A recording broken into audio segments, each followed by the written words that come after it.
Yo, it's your boy DZ, man. You already know it's not about the setback, it's about the get back. Oh, man.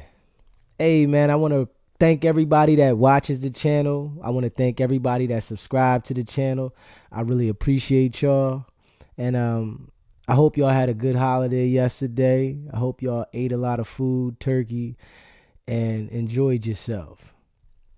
But today, we're going to talk about the social media influencer Ashley Grayson, and she was convicted for murder for hire. And what I do want to say, the first thing I want to say to this, right? If you have a discrepancy with somebody, you got beef with somebody, don't think about paying to get them knocked off. Don't think that is the way to solve the problem. It's the worst thing to do. It's going to destroy your entire life. If it does go through, you're not going to come home. If it doesn't go through, you're still going to go to jail. Regardless, the person or the people you try to get involved in this situation, they're going to tell on you. So take that out of your mind. And I would say that to anybody out there, take that out of your mind. It doesn't work. It only tricks you out of your spot. And with her, she was successful already, in position, doing good, had her followers up, influencing other people of the game that she wanted to enlighten them on. And she allowed people talking about her, people that she didn't like, to get her so upset that she wanted to take it to the point where they had to go. This is what she said. They had to go. And it really tricked her out of her spot. It really tricked her out of her spot, and she got 10 years in jail. She got 10 years in jail. And if it would have went through, she would have got life. So her sitting there thinking about this right now at this time, it's probably good she got the 10 and the people didn't die. It didn't go through. Because if the hit would have went through, she would have been serving life. And she got the same charge that they charged Lil Durk with. And that is that 18 USC 1958. Yeah, is it worth it? Is it worth it, man? It's not worth it, man. At all. Yeah, we going to check this thing out here. And I'm going to let y'all check some of this thing out. Opportunity. The woman from Memphis and her Hold up. to criticize her and her business. Back in 2021, when Grayson had a falling out with a woman in Mississippi who had an online business similar to her own. According to federal prosecutors, Grayson believed this woman was creating fake profiles to criticize her and her business. But the women never met in person. The following year, Grayson decided to contact a woman she had worked with in the past from Memphis, Tennessee for a business opportunity. The woman from Memphis and her husband went to Dallas in early September of 2022 and met with Grayson and her husband. But this was no ordinary deal. Grayson explained to the couple she wanted them to kill her rival. And not just her rival, but Grayson's ex-boyfriend and another Texas woman who made negative comments about her on social media. Grayson even offered up a bounty of $20,000 for each of the killings. But what Grayson didn't realize was that couple had a secret plan of their own. They pretended to accept the hit jobs and pretended to agree to her terms, but they were secretly recording her to turn the evidence into police. On September 10th of 2022, the Memphis woman video recorded a call from Grayson,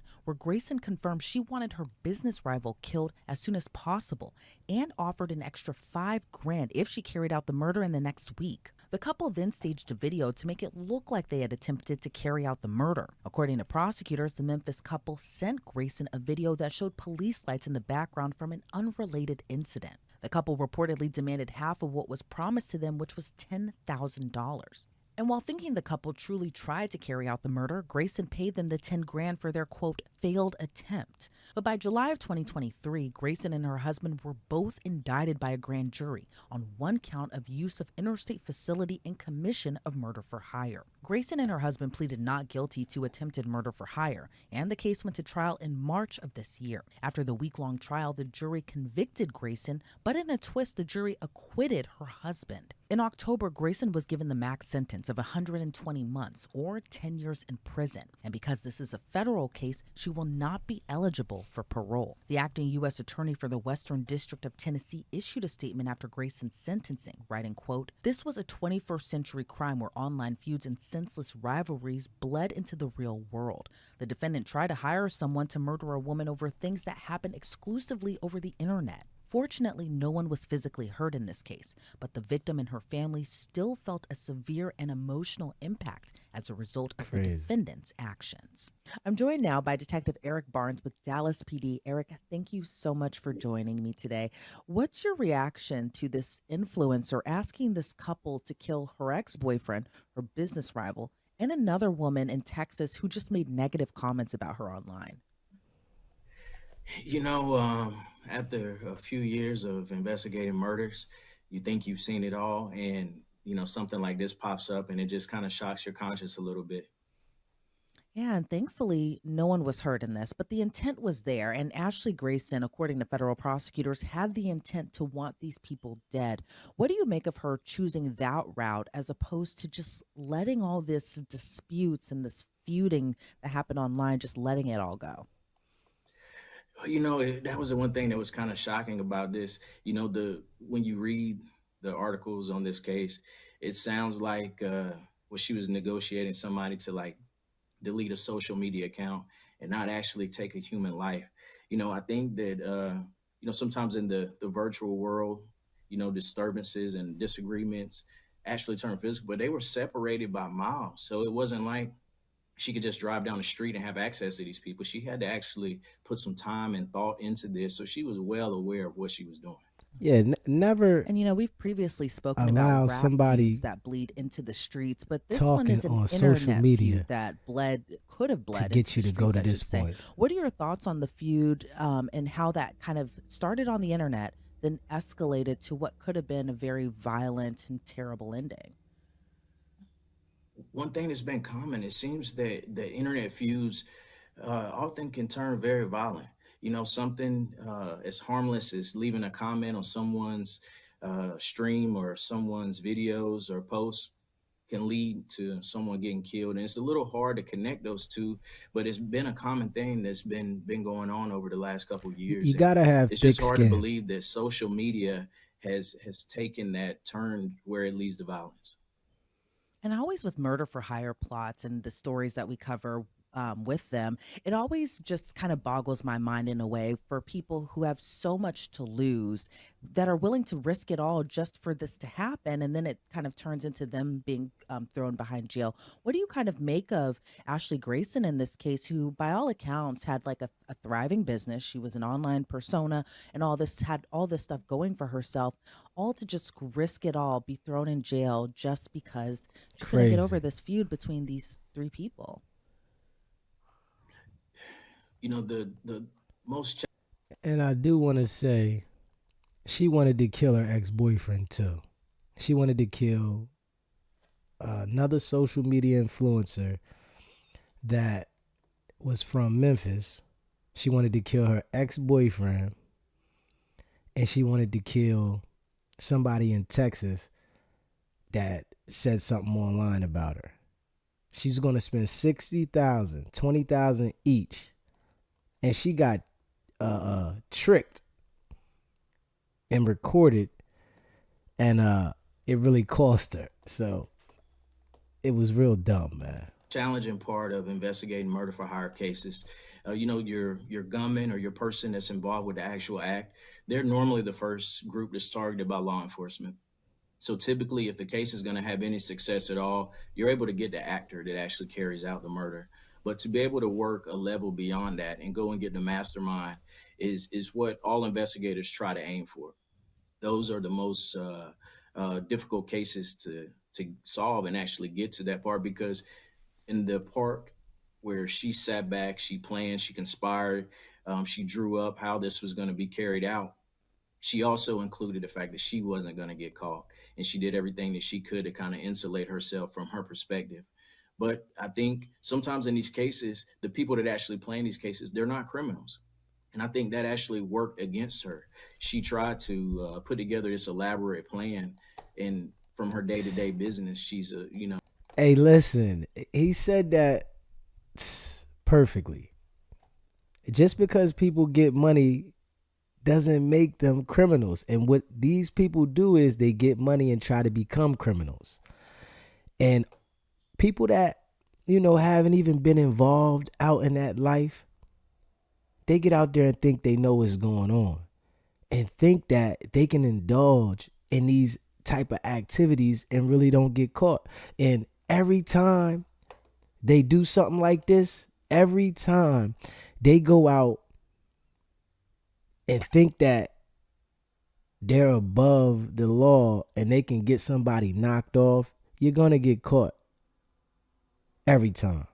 And you got to think about this. Why would somebody go out there and commit a crime like that, right? And go sit in the jail for the rest of their life for some money that they probably didn't get or that they probably couldn't spend? We have to be real. Why would they do that, man? And in this situation, they played her and recorded her. And I think they even got money out of her. She paid them $10,000 one time. And it didn't even go through. But that was half of the money for the hit. And she thought that this was just going to be done. They were going to go out and do this. Just because you got money to pay for a hit, don't do it. If you thinking about getting somebody touched and doing something to somebody, don't do it, because it's always going to lead to you getting locked up. It's not going to work out, man. Honestly. Social media personality, and she's not an actual killer. And what do you make of this Memphis couple who kind of helped stop what had even happened? Instead of carrying out this plot, they went to the police instead. Well, you got to know you have to know your characters, you have to know your actors, and she obviously had them drawn out to be someone totally opposite of who they were. It's a risky thing to reach out to someone and ask them to kill somebody for you. So you have to very well know who it is that you're talking to and asking for that. For her to reach out and then fly them back, and then also to commit the act in furtherance. They requested extra funding in lieu of carrying it out, and she gave them half up front. So she obviously trusted these individuals. Why do you think she was so trusting of this couple not to even turn her in? Let lo and behold, one of them is recording her, turning this evidence over to the police. But why do you think she was just so open and brazen about just kind of wanting this murder to be committed? I would say they may have had some conversations in the past about certain things. Obviously, she felt like they had some commonalities, some common grounds, and she could open up and confide in them. But that ended up being her downfall. For sure. And are you surprised when the case actually did go to trial that Ashley Grayson's husband was acquitted on the charges, but Ashley was found guilty? I'm actually not surprised. These cases are very complicated to work. If Ashley is the one that's negotiating, even if her husband is sitting there, if he's not the one leading these conversations and actually uh, trying to get them to commit to this verbal contract to commit this murder, and he's just present, his presence alone is not enough for him to be charged with this crime or actually found guilty. So it is very complicated in these cases to prove up all the elements needed to carry out this conspiracy. And are you surprised she was only sentenced to 10 years given this conspiracy to kill three people? And she even made this payment to the couple for the attempt. Well, in researching the statute, just for the conspiracy, if no one is injured, your penalty level is fairly low versus a significant change in that if someone is actually harmed or murdered. So, being that no one was hurt or killed during this criminal episode, her sentence reflects, a 10-year slap on the wrist for something because no one was actually hurt.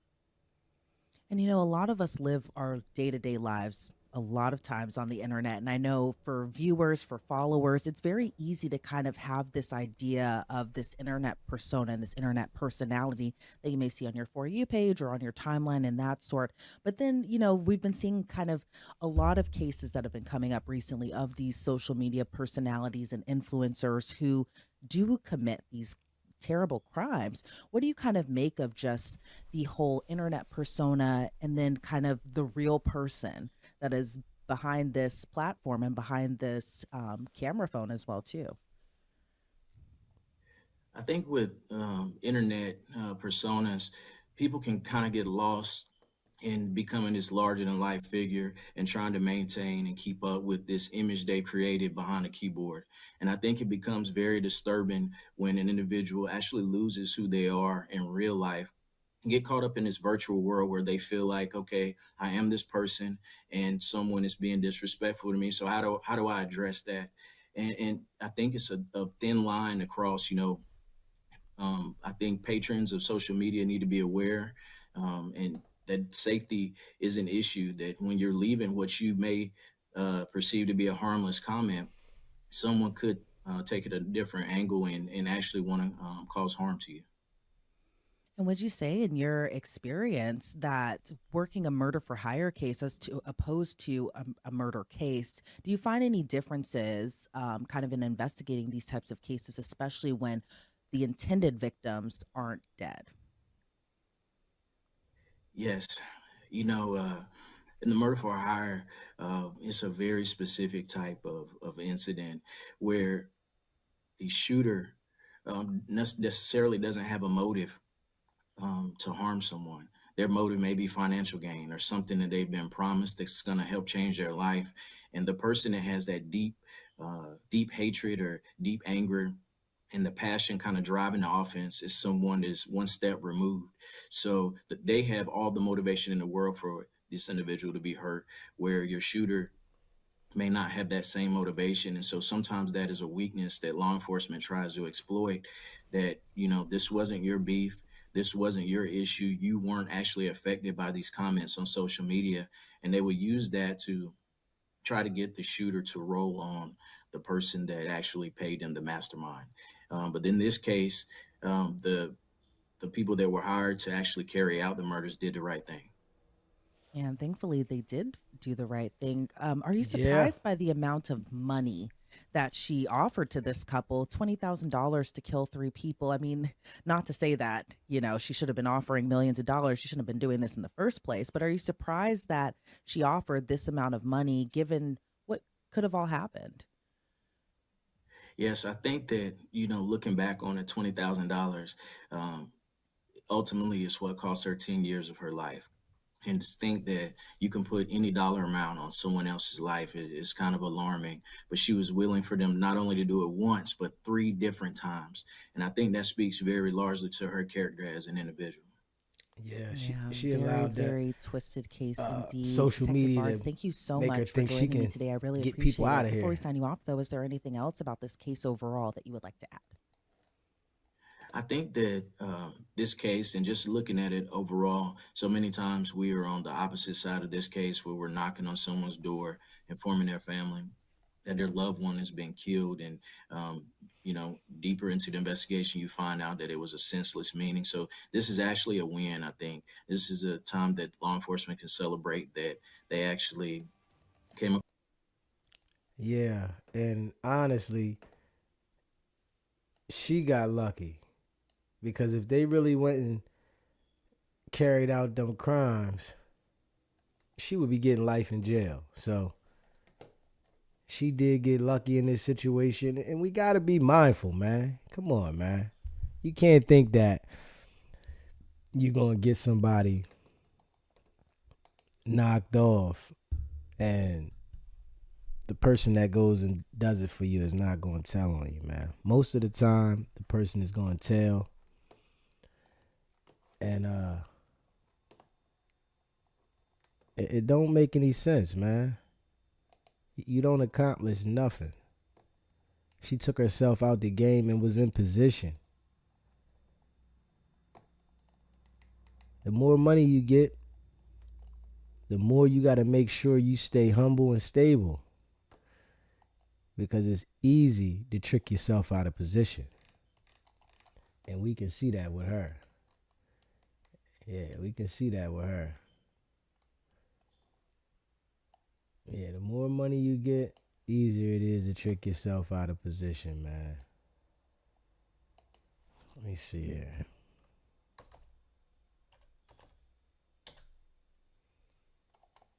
Hold up.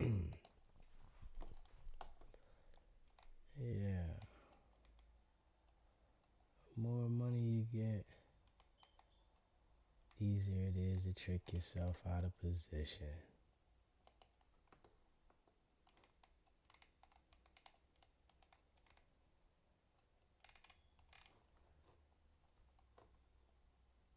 Especially when you go through all the trials and tribulations that get to that level, and then you get to that level and allow something that somebody else is doing to affect you and trick you out your spot. And I guess somebody started like impersonating her, acting or copying the style of her business, and that really got to her. And then the ex-boyfriend, for whatever reason, and then it was a girl, I guess, in Texas that made a comment about her. It should never get you that far out there. Let me see, hold up. Yeah, it should never get you that far out there, man. At all.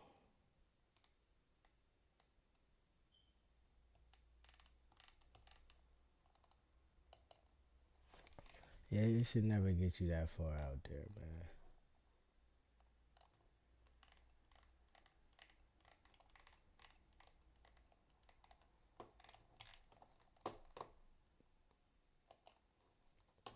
And you know,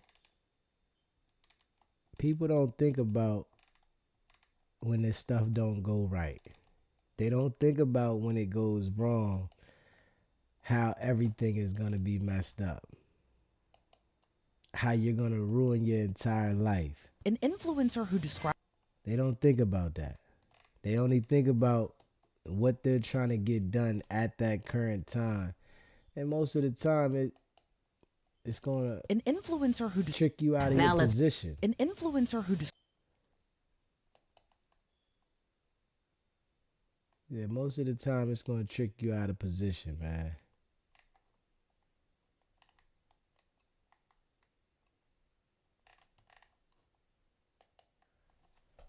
Yeah. Most of the time, it's going to trick you out of position.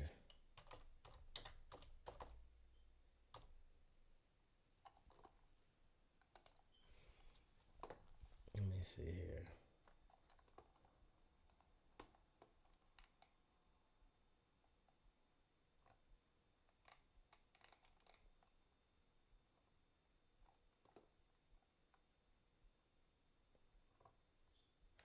Okay, the ex-boyfriend, I guess that she was trying to get knocked off.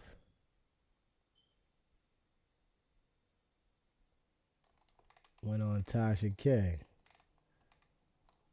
Yeah, let's see what the news said. Hold up.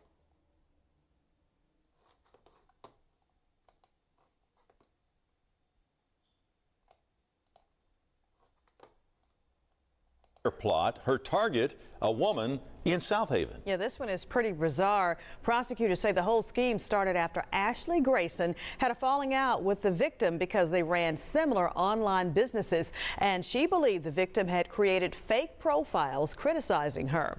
WREG's Shay Arthur spent the day finding out more about this case. She's live tonight with the latest. Shay, what have you learned? Well, Stephanie, Greg, you said it's some pretty wild and alarming details in this case to tell you about tonight. I did speak with that victim today who told me this whole saga has really, as you can imagine, it's been a nightmare, and she's been trying to get her life back to a sense of normalcy, but she apparently, she wasn't the only target in this case. A murder for hire case. The plot almost seemed to be ripped right from a movie, but U.S. attorneys say these details are very real. The Department of Justice says Ashley Grayson ran an internet-based business and became a well-known presence. Research shows she did online coaching. In 2021, prosecutors say she had a falling out with a South Haven woman who did similar work, and she believes she created fake profiles criticizing her. In 2022, Grayson asked a Memphis woman who she worked with in the past to fly to Dallas, Texas, where she lived, to discuss a business opportunity. There, Grayson proposed a scheme. She would pay that woman and her husband to kill 3 people: the South Haven woman, Grayson's former boyfriend, and a woman in Texas who she said made negative social media posts about her. For each death, she offered at least $20,000. On September 10, 2022, the woman who was supposed to carry out the hit recorded a call to Grayson where she confirmed she wanted the South Haven woman killed, even offering an extra $5,000 for it to happen within the next week. At one point, that woman sent Grayson a picture of unrelated police lights, saying she had tried to carry out the job but was unsuccessful, demanding $10,000. The woman and her husband went to Dallas, where Grayson paid $10,000 for what she believed was the attempt. Grayson and her husband were both indicted, but following a week-long trial, her husband Joshua was acquitted. Last month, the judge sentenced Ashley to 10 years in prison. Stephanie, Greg, again, I did speak with that woman at the center of this case here locally. She told me she's glad justice is finally being served, but she says this whole process is far from over. For your news leader, we're live downtown tonight. Shay R. Yeah. Ashley played herself. She allowed what other people said online to affect her, knowing that when you're a public figure, people are going to talk about you online. There's going to be a lot of things that's said about you online. And I'm sure before this, it was plenty of other things said, right?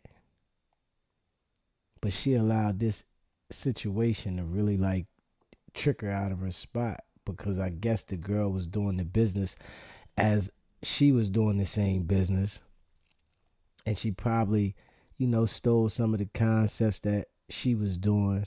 And then they said that the girl was allegedly making fake profiles to tarnish her name. But trying to get her killed was the worst thing that she could have done. That was the worst thing she could have done. Because all it did was trick her out of position. That's it.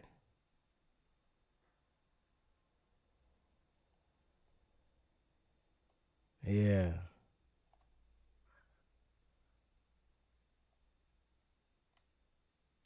Yeah. And we got to be mindful, man. Don't let nobody get you to the point where as though you feel like you want to go to that level. Nobody's worth it. Some things you just got to let go. Honestly.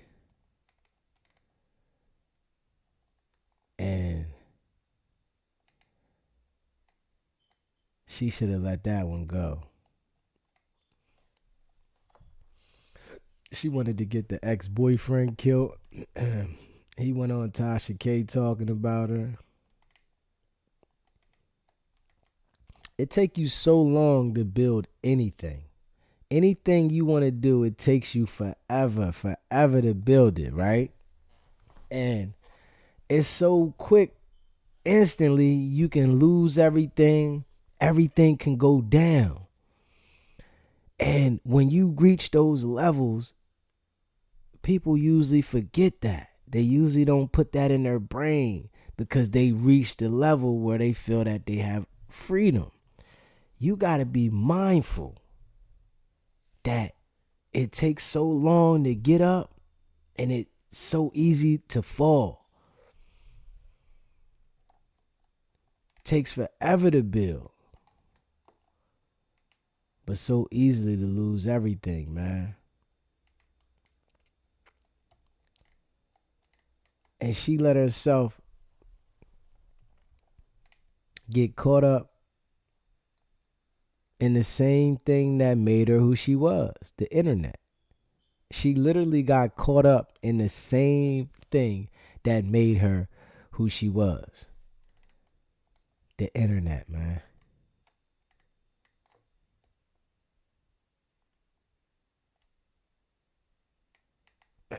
Destroyed herself. And nobody's checking for you when you on this side of the stick, man. People got to understand, ain't nobody caring about you when you play yourself out of position. Nobody caring about dirt right now. It's like you out of sight, out of mind. You want to keep yourself here on the streets, able to do something. Can't do nothing in jail, man. And for her to go plot to kill some people that really, really, really couldn't physically touch her, she allowed herself to be tricked out of position for some words. And we got to be real and honest. Whatever words her and the girl had, whatever situation that her and the other girl had from just saying something to her, she allowed all of this energy to trick her out of position when she had it in a bag. Come on, man. These type of stories are crazy, especially when you got it in line. And I'm sure whoever she had the feud with, the girl from Memphis, probably was messing up her money. But it's only money. You can go find a way to make some more. Don't allow nobody messing with your finances to allow you to say, I'm going to kill him. That's a no-no. You got too many odds against you when you take it to that level. Somebody's telling. And I'm going to tell you that right now. Everybody's not holding up. And most of the time, somebody's telling, man. Somebody is telling.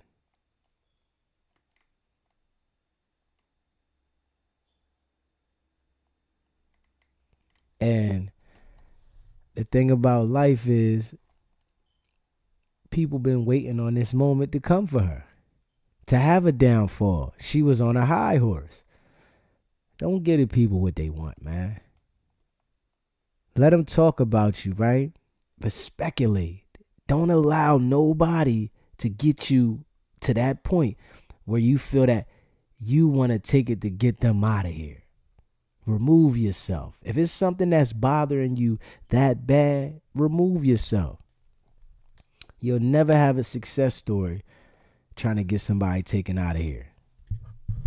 Everybody that tries it, they fail. Or somebody tells on them later.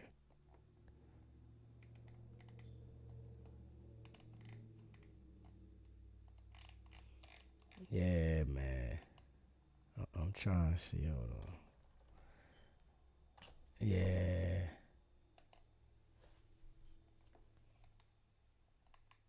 Done played herself out of position. Doing what she was doing. Had the game in the chokehold.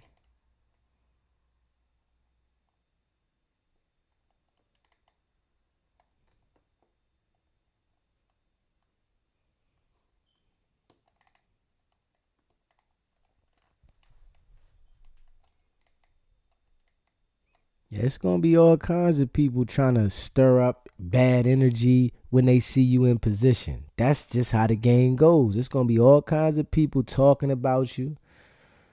All kind of people trying to get you to do things to trick yourself out of your spot. But this was the worst. To be in position and allow something that somebody else is saying to push you all the way out of the position, man. And she was living good. living good, doing good. And I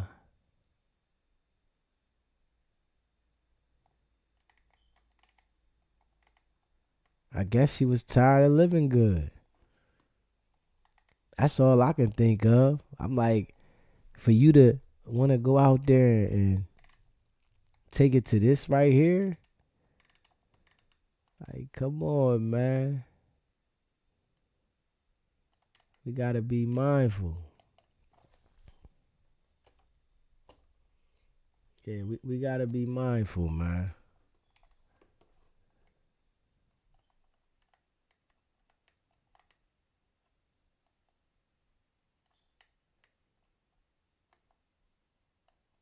They gave her 10 years, 120 months. And that's a lot of time to think about this stuff. That is a lot of time.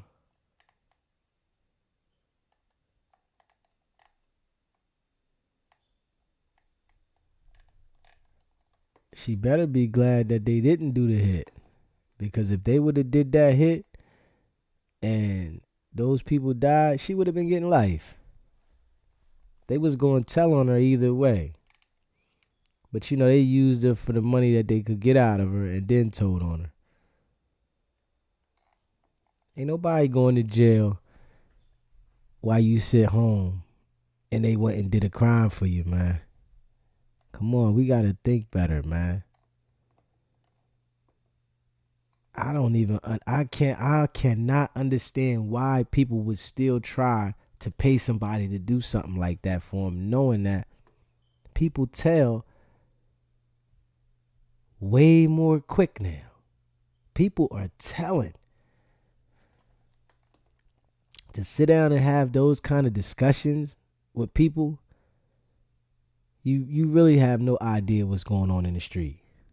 Really. Because these people is cooperating. They telling on every single thing. Yes, they are. Let me see.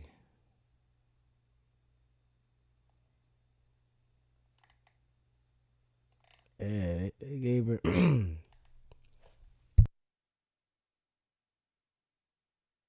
yeah. 10 years though. I'm trying to see here. Gave her 10 years.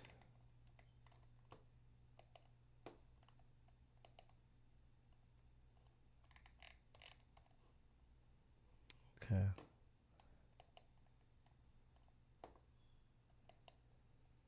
They gave her 10 years.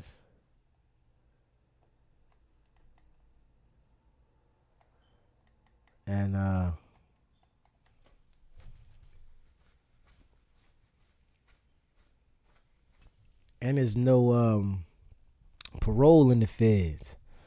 So she gotta do 85% of that time and then probation. So she gonna do 8.5 years on the 10, and then she got 3 years probation. It's like, when you think about some of these situations, it's like, why did they do this? The mind goes somewhere else when you're thinking negative and you can carry some things out. You stop thinking about the consequences. And people just do things off of impulse. And most of the time, it puts you in a situation that you wish you never been in. Especially when you thinking of being upset. When you upset about something, don't react off your emotions at the time. Go sit down and think about it. Take a day to yourself. Because most of the time, people that get in these situations, they react instantly. They want something done now. Nah, I want this done. Let's get this out the way. They making me feel this way. They gonna feel my pain. And all it does is put you in a situation. That's it. That's all it does.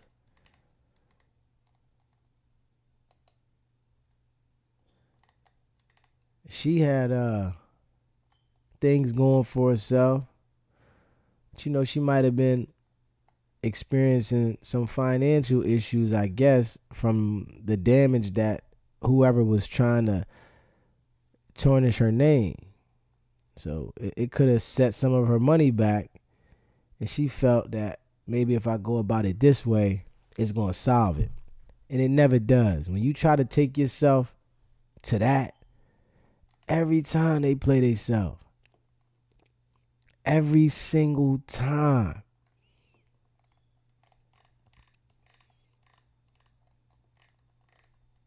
Every single time.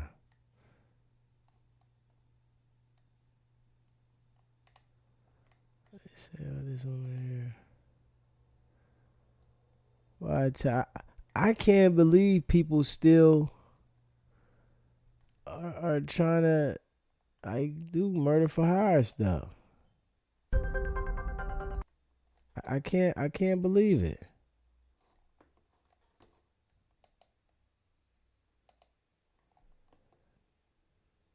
In federal prison for planning a dark web murder for hire plot. Michelle Murphy paid $10,500 in Bitcoin to have a woman romantically involved with her boyfriend killed.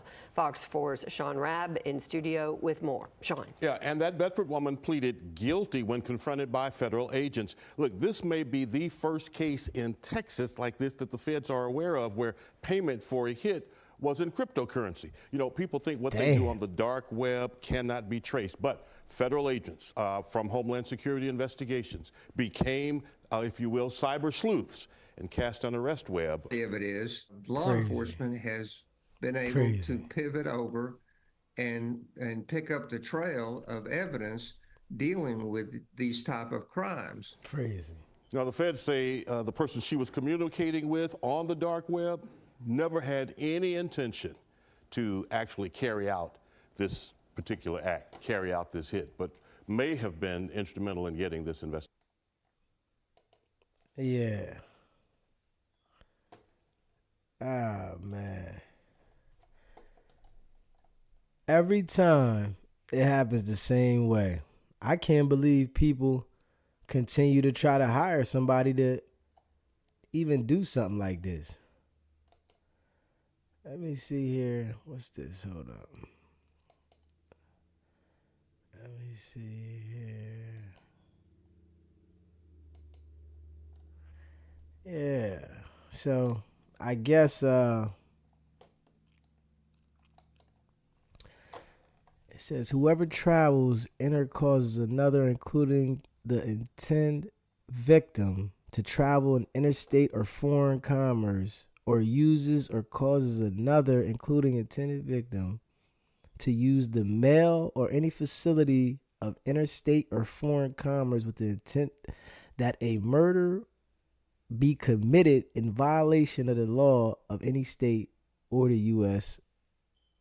as consideration for the receipt of or the consideration for the promise or agreement to pay anything pecuniary value, or who conspires to do so shall be fined under the title and imprisoned for not more than 10 years.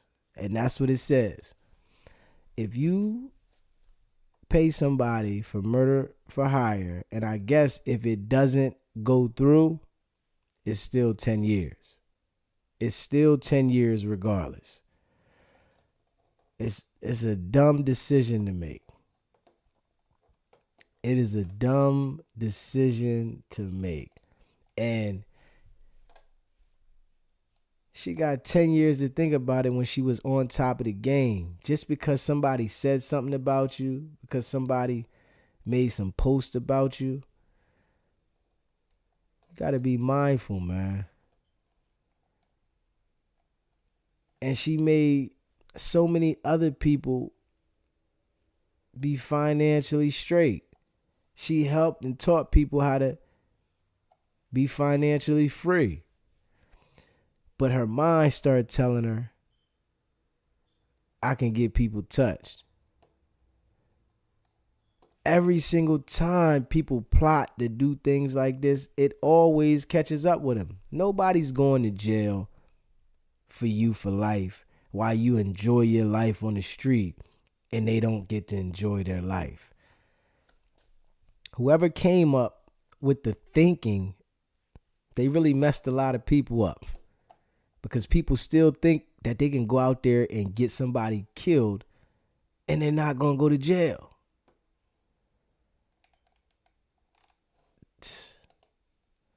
Come on, man. We got to think better with that. We really got to think better, man.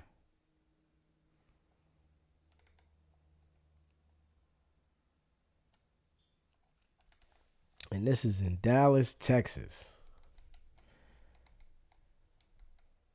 I guess somebody she worked with lived in Memphis. She went all the way to meet with these people. Gave them $10,000.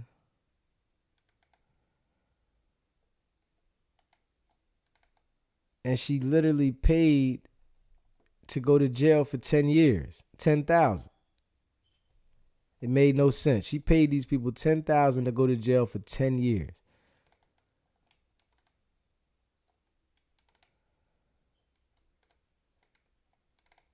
Yeah. They gonna get you. If you think that you gonna plot and kill somebody, they will get you. You're not gonna be able to live, man. Our people need to get that out of here. And what does it solve by you killing somebody? You're going to have problems with another person the same way.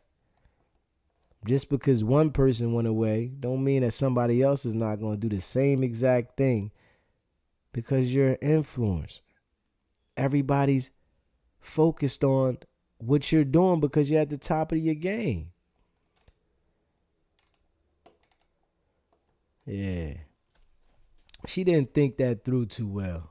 All she thought was getting them killed. And this is how people that haven't been in the streets, and then people that have been in the streets, they think that I can get somebody touched and that's just going to be end of the story.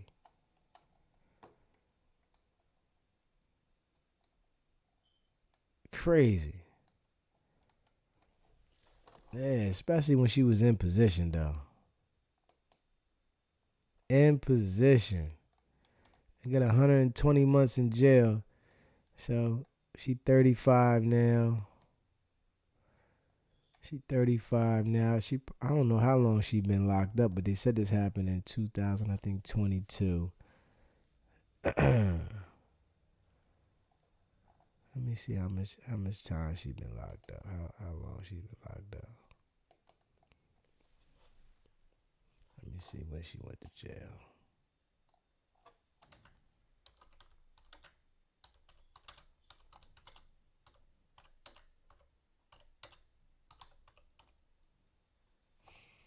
Let me see when she went to jail. Yeah.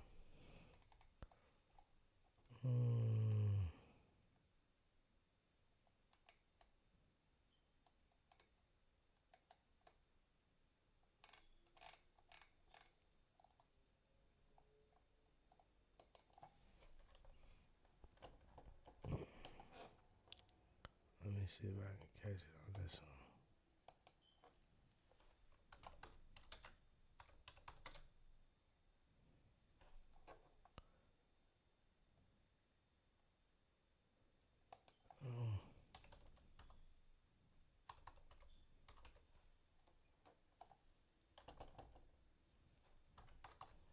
Yeah, let's see when she was arrested.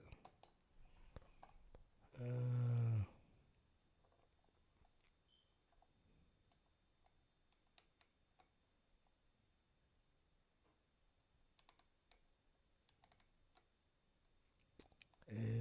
it doesn't say if she was locked up the whole time. I'm trying to see if she was locked up.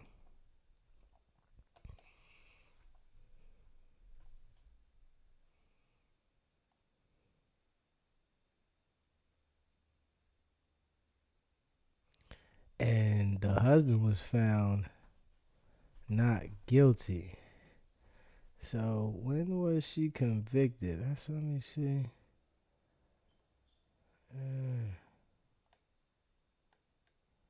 When was she convicted? Yeah, I'm trying to see that. She was Grayson.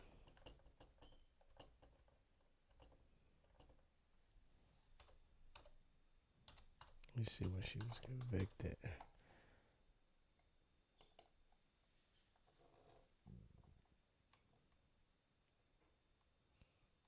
They delayed her sentence.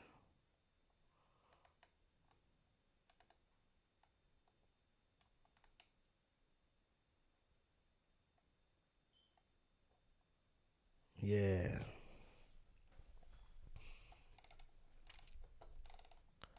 I know she regretting that now. I know that for sure.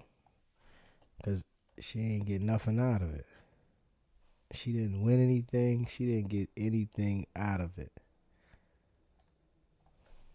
At all.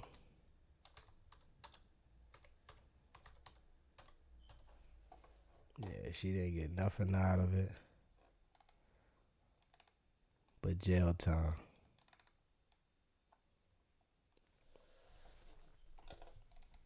That's it.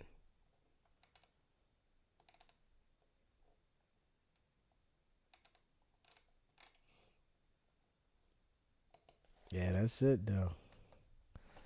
Yeah, that's it. That's all she got was some jail time out of it.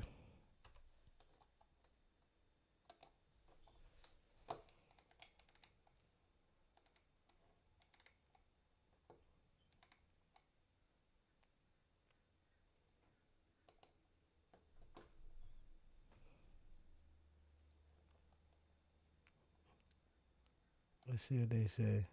Denied bail. Yeah, let's see what they say. With the diddler. Remains in federal jail for his trafficking. Surprised by this ruling from the judge here again to deny bail to Sean Diddy Combs. No, I'm not surprised by the ruling because, as she cited in her order, there are very serious allegations about the danger that he potentially poses to other witnesses and the public at large. There are allegations that he has, been violent with others.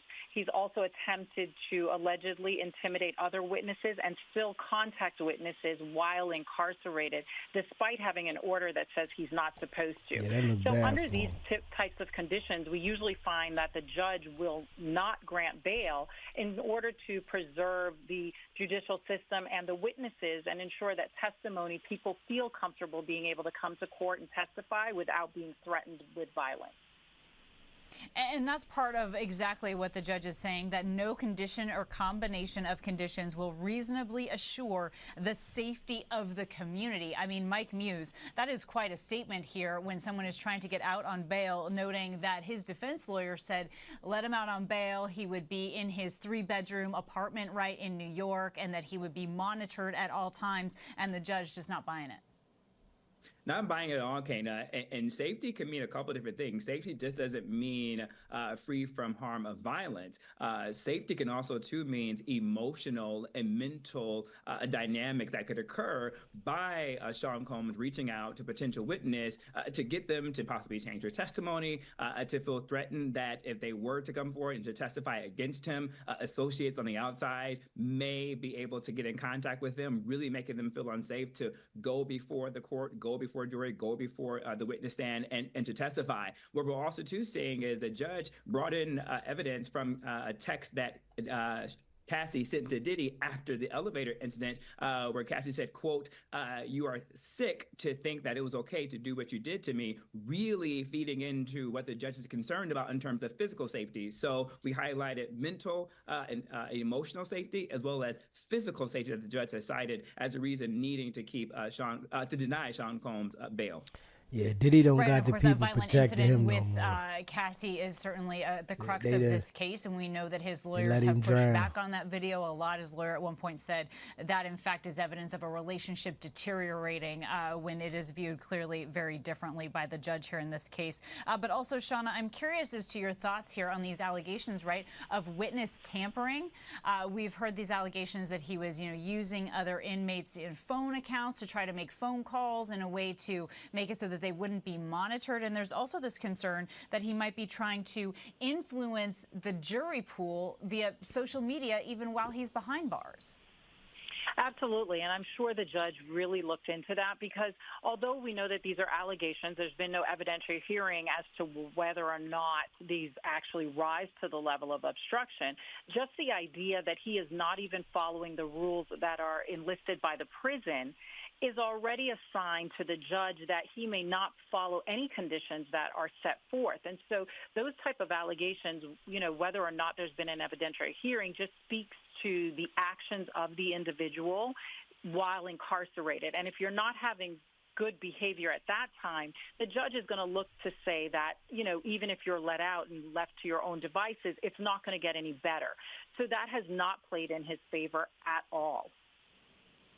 And Mike, if you can sort of read us in here on what this also says about the larger team around Sean Diddy Combs, noting here that the judge writes the sufficiency of any condition that would place trust in Combs and individuals in his employment, like a private security detail, to follow these conditions. I mean, they're really questioning everyone around him as well. They are, and Kana, just listen to you and Well, they all know he got control over not only everybody his around him. associates and who's on his payroll, but also Kana, his family. Sean Combs has a very strong immediate family with his children who also do hold a level of social currency and culture, and who also too are really influential on social media. I'm thinking about Kana. Recently we saw that was posted on Instagram where the children were gathered around a table and was able to communicate with Sean Combs behind bars to wish him a happy birthday. And you can hear Sean Combs on the speakerphone. They're talking about the love they have for the father. The father is talking about the love that they have for them. So really signaling to any potential witnesses that his children are a tight unit, has great social media currency. Also, too, his sons are actually involved in the music industry, to which before he was arrested, his son made a rap song really questioning the federal government, really questioning potential witnesses to go forward against his father. So when you tie all those things together, you look at the social media dynamic, the social currency, the ability to use music to possibly influence and cause distress to amongst witnesses. That is all part of the safety to which the judge is talking about. And noting here, this is the fourth judge to deny Combs bail. So again, this has been an ongoing case. He has denied these allegations, and we will continue to cover this here at ABC News Live. Shauna and Mike, our thanks to both of you. Yeah. They ain't letting Diddy out, man. Diddy, it's over for Diddy. They not letting him out, and he got to sit until a trial.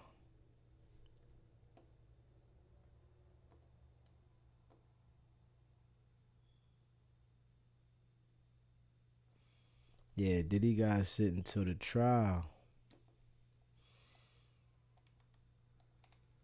And all the people that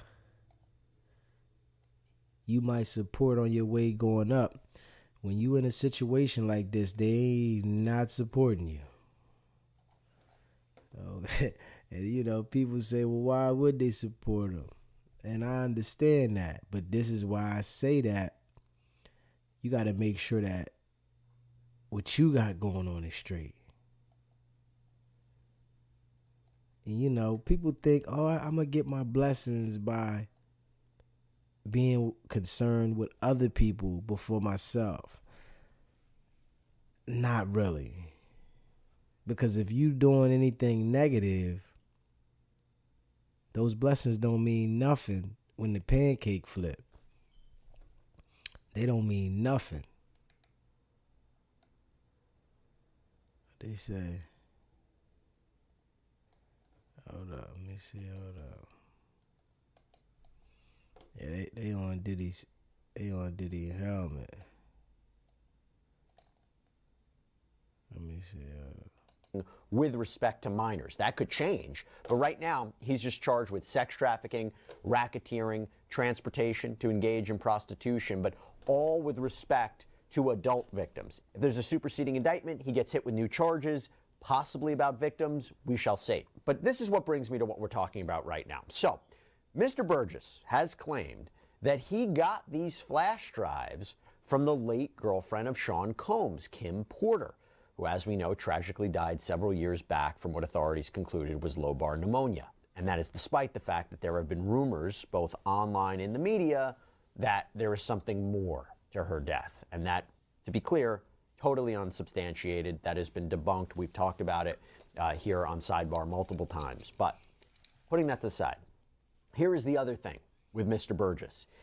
He apparently says he owns the rights to a book that was reportedly based on the alleged memoir of Kim Porter. In fact, according to TMZ, Burgess' phone was seized by the feds, and on it was a copy of a flash drive with material that was used in this book. Here's the problem. Christian and Quincy Combs, these are the sons of Diddy and Kim Porter. Quincy's actually adopted by Diddy. But they are reportedly fighting back, and they have sent Burgess a cease and desist letter to prevent the further sale of this book. They argue this is just an attempt to capitalize on Porter's fame and that they own the rights to her IP, her intellectual property, like her diary entries, her potential manuscript. As her heirs, they own it. And they also want an accounting of current sales of the book. To be clear, though, they aren't acknowledging that there is, in fact, a long-lost memoir from their mother. In fact, they've actually denied that before when there was a similar book, a derivative work, we'll talk about that, published by this guy named Chris Todd on Amazon. They were adamantly fighting against that. They said that their mother wouldn't write this. But what they're basically saying is if something should exist, they own it.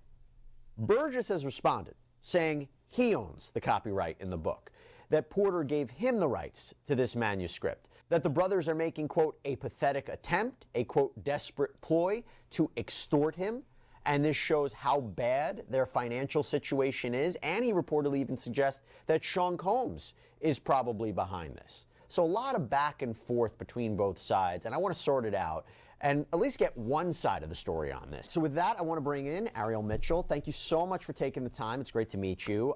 So the first question I had when I was reading about this, is this book from your client the same book as the one that was published by Chris Todd a few months ago? That was the one that was on Amazon before it was removed by Amazon. What's the connection there? Yeah, so Chris did get the book from Courtney. Courtney has a more thorough copy of the book. When Chris published the book that was on Amazon, it was edited. So some of the passages were removed, some of the pictures were removed, and I think there was like a forward or something that was added to the book. So it is a different version, but from the same, what in copyright law is called derivative work. So it derives from that work that Courtney has. And just to be clear, Courtney's work, Courtney's book, is it currently being sold anywhere? I'm not exactly sure. I believe Courtney has I was about to say, here's a woo-woo, welcome to downtown Miami. But I believe he is selling it on a website. I only came into that knowledge when I received the cease and desist letter from Quincy and Christian. Got it. And in terms of the content of the book, what is this book about, the one from your client? So I haven't taken the time to read the book either, but to my understanding, it's Kim Porter's memoir. So it's basically Kim Porter's stories. I haven't read, I shouldn't say that, I haven't read the entire book. I have read several excerpts from the book, several pages from the book. I haven't had time to sit down and read it in its entirety. But to my understanding, it purports to be from Kim Porter about experiences Kim Porter had. And why do you think Christian and Quincy are so opposed to this coming out? Because they were opposed to the Chris Todd, as you said, derivative work coming out. They opposed to this. What is it about this piece of work that they're so opposed to it? Well, first it's talking about their father. And, you know, for even Quincy, that's his stepfather, but that's really the only father he knows. So, and then Christian, that's his doppelganger. Like Christian and Diddy look exactly alike. So, and then you think about the other piece of it. Their father is the one who gave them money, wealth, fame. So you want to protect that at all costs, even if you know your father did something bad or wrong. I also feel like they don't have any identities without their father. So for their father to go down for this, and what child wants to think this about their parent? Think that their parent was this kind of heinous monster. So I think we have to maybe put ourselves in position how we would feel if this was one of our parents, and what would we do in this situation? Hey, so I just want to jump away from this update in the Combs case for a quick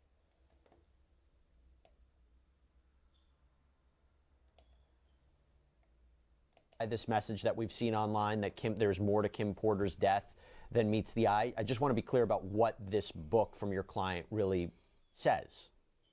So again, I'm going to reiterate, I have not read the entirety of the book. But from what I have read, it does support the allegations that have been made by Cassie, the allegations that have been made by the federal government, and the allegations that have been made by my clients, Tyrone Blackburn's clients, Tony Busby's clients. It's everybody is saying the same thing. And Kim Porter, I feel like we were only willing to hear these things once Cassie came out, and now we are starting to see from Kim Porter's experience that these were the exact same experiences. So the main question that people would have here is, why would Kim Porter give your client this manuscript? What was that relationship? They were close enough where she would give him her memoir, her diary entries. Why would she do that? So to my understanding, Courtney was really good friends with Tupac. I'm always trying to explain this. So in New York, we all know the East Coast, West Coast beef, right? Sure. We all have some knowledge of it. It's only cursory. So you have to imagine on the East Coast, there was two factions. There was the Bad Boy faction, and then there was Death Row East. So Death Row was starting to encroach upon Diddy's territory in New York. And there are a lot of people in New York who didn't like Diddy, who didn't want to rock with the bad boy East Coast, side of the East Coast, West Coast beef. So there were a bunch of people in New York, a faction, who were West Coast, East Coasters, if you will.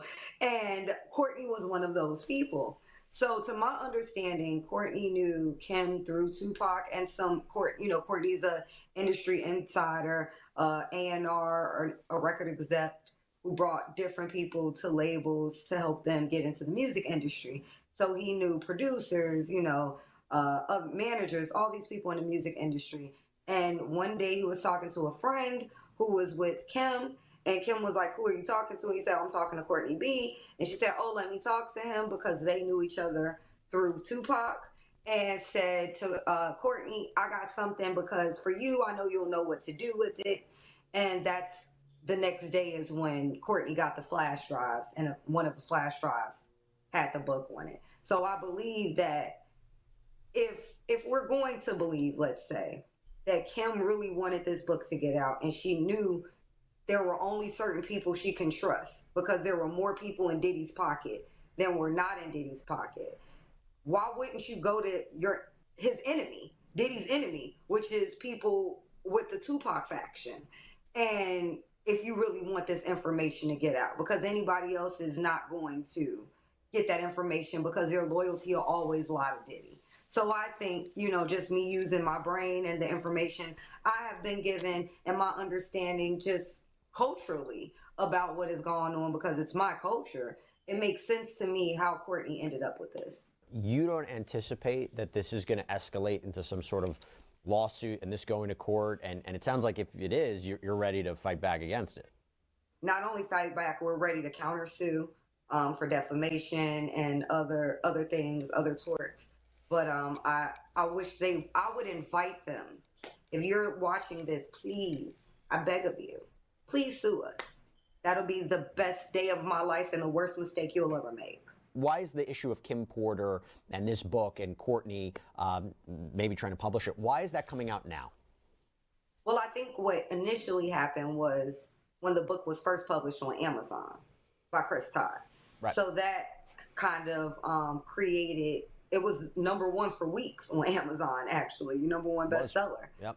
To my understanding, at the last count, sold almost like 30,000 copies in that range. So it was really selling. So then there was a time where Chris was doing all these interviews, and then there was something going on behind the scenes because I had known Chris since August.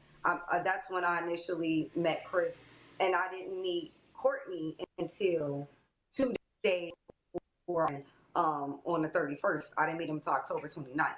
So I didn't know who he was. Chris did represent the entire time, even with the book, because we did start talking about, first he came to me like, oh, I have some information that may be relevant to the cases you have against Diddy. And that kind of morphed into, well, we have this stuff. We don't know what to do or how to use it. Can we get some legal advice or direction? And I'm like, we don't want to tread on extortion, just kind of trying to get an understanding for what they had and what they understood. But Chris never told me about Courtney. He told me he had a partner, but never told me who Courtney was. And then all of a sudden one day I see Chris is doing interviews about the book. And I'm like, oh, okay. And then shortly thereafter, I get a call from Courtney saying that he just was served with a summons by the federal government. And then I went back and saw an interview that Courtney had done on October 20th, where he is now stepping out of the shadows, saying that he's the one who had the tapes. He was the one who had the book. And that's how all of this came out. And I feel that that interview Courtney did October 20th is what led to the summons and the subpoena from the federal government. Because now, if he's saying he has all of these things, he's now, and I think something no one is keeping in mind. We've seen all of these victims file civil lawsuits, right? But why hasn't the government called them as witnesses before the grand jury, right? You would think those would be people that would be called. Do you know for sure? Do you know for sure they haven't? Well, I don't, to my understanding, at least none of my clients have been called. Sure, and, fair enough.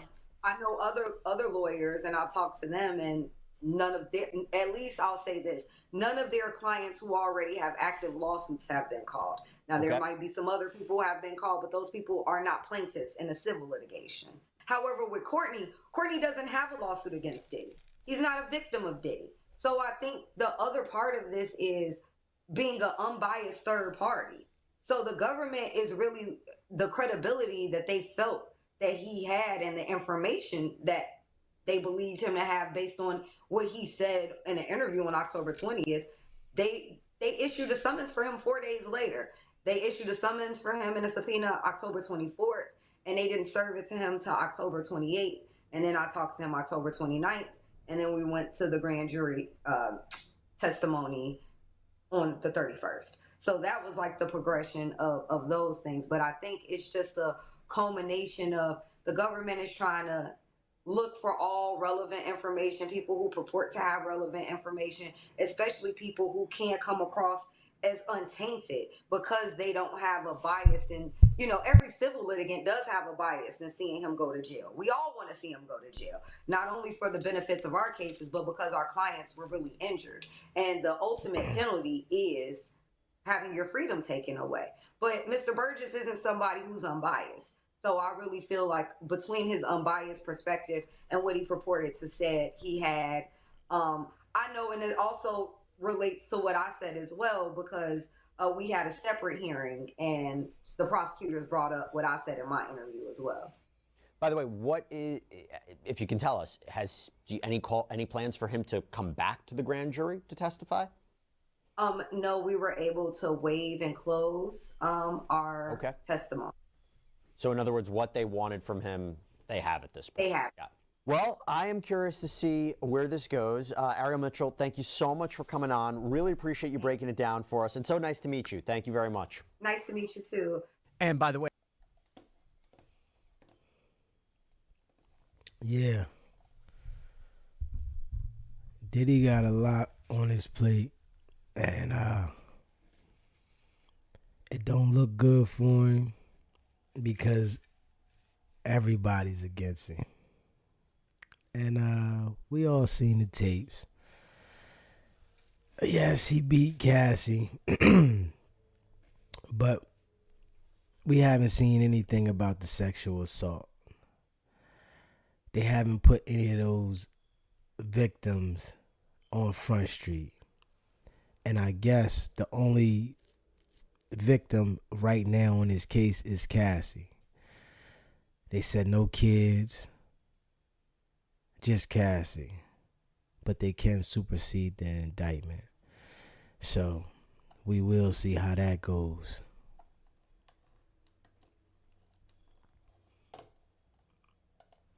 But I think Diddy's cooked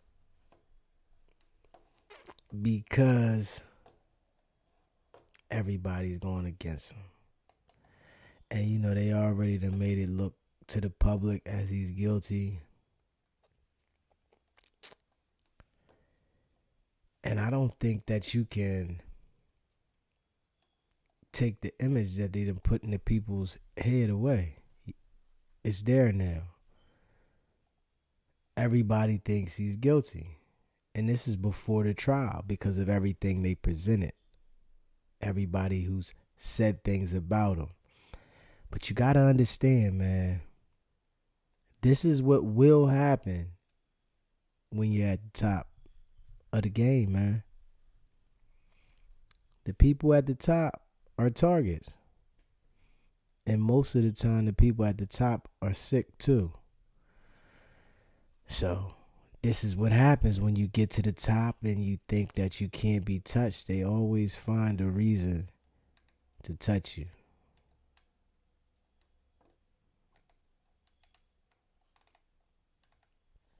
And I know when they told him no bail for the 4th time, he felt that.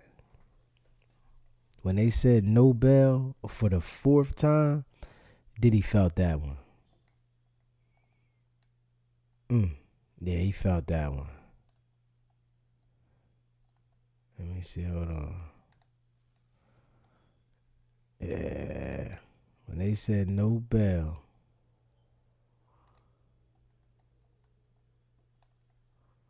he felt that one.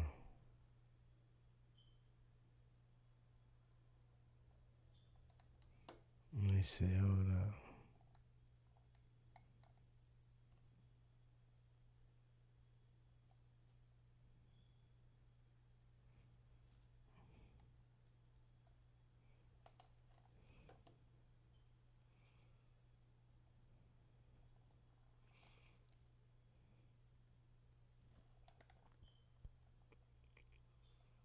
Let me see, dubbed husband for Karen was sentenced to 25 years.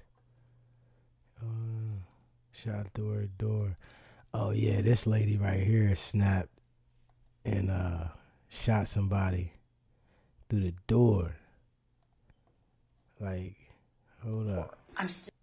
Hold up. Yeah, she shot somebody through the door. Breathless, lifeless,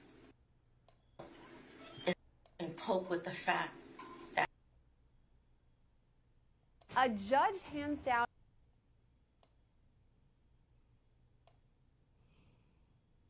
6 feet underground, breathless, lifeless, and will never be with us again.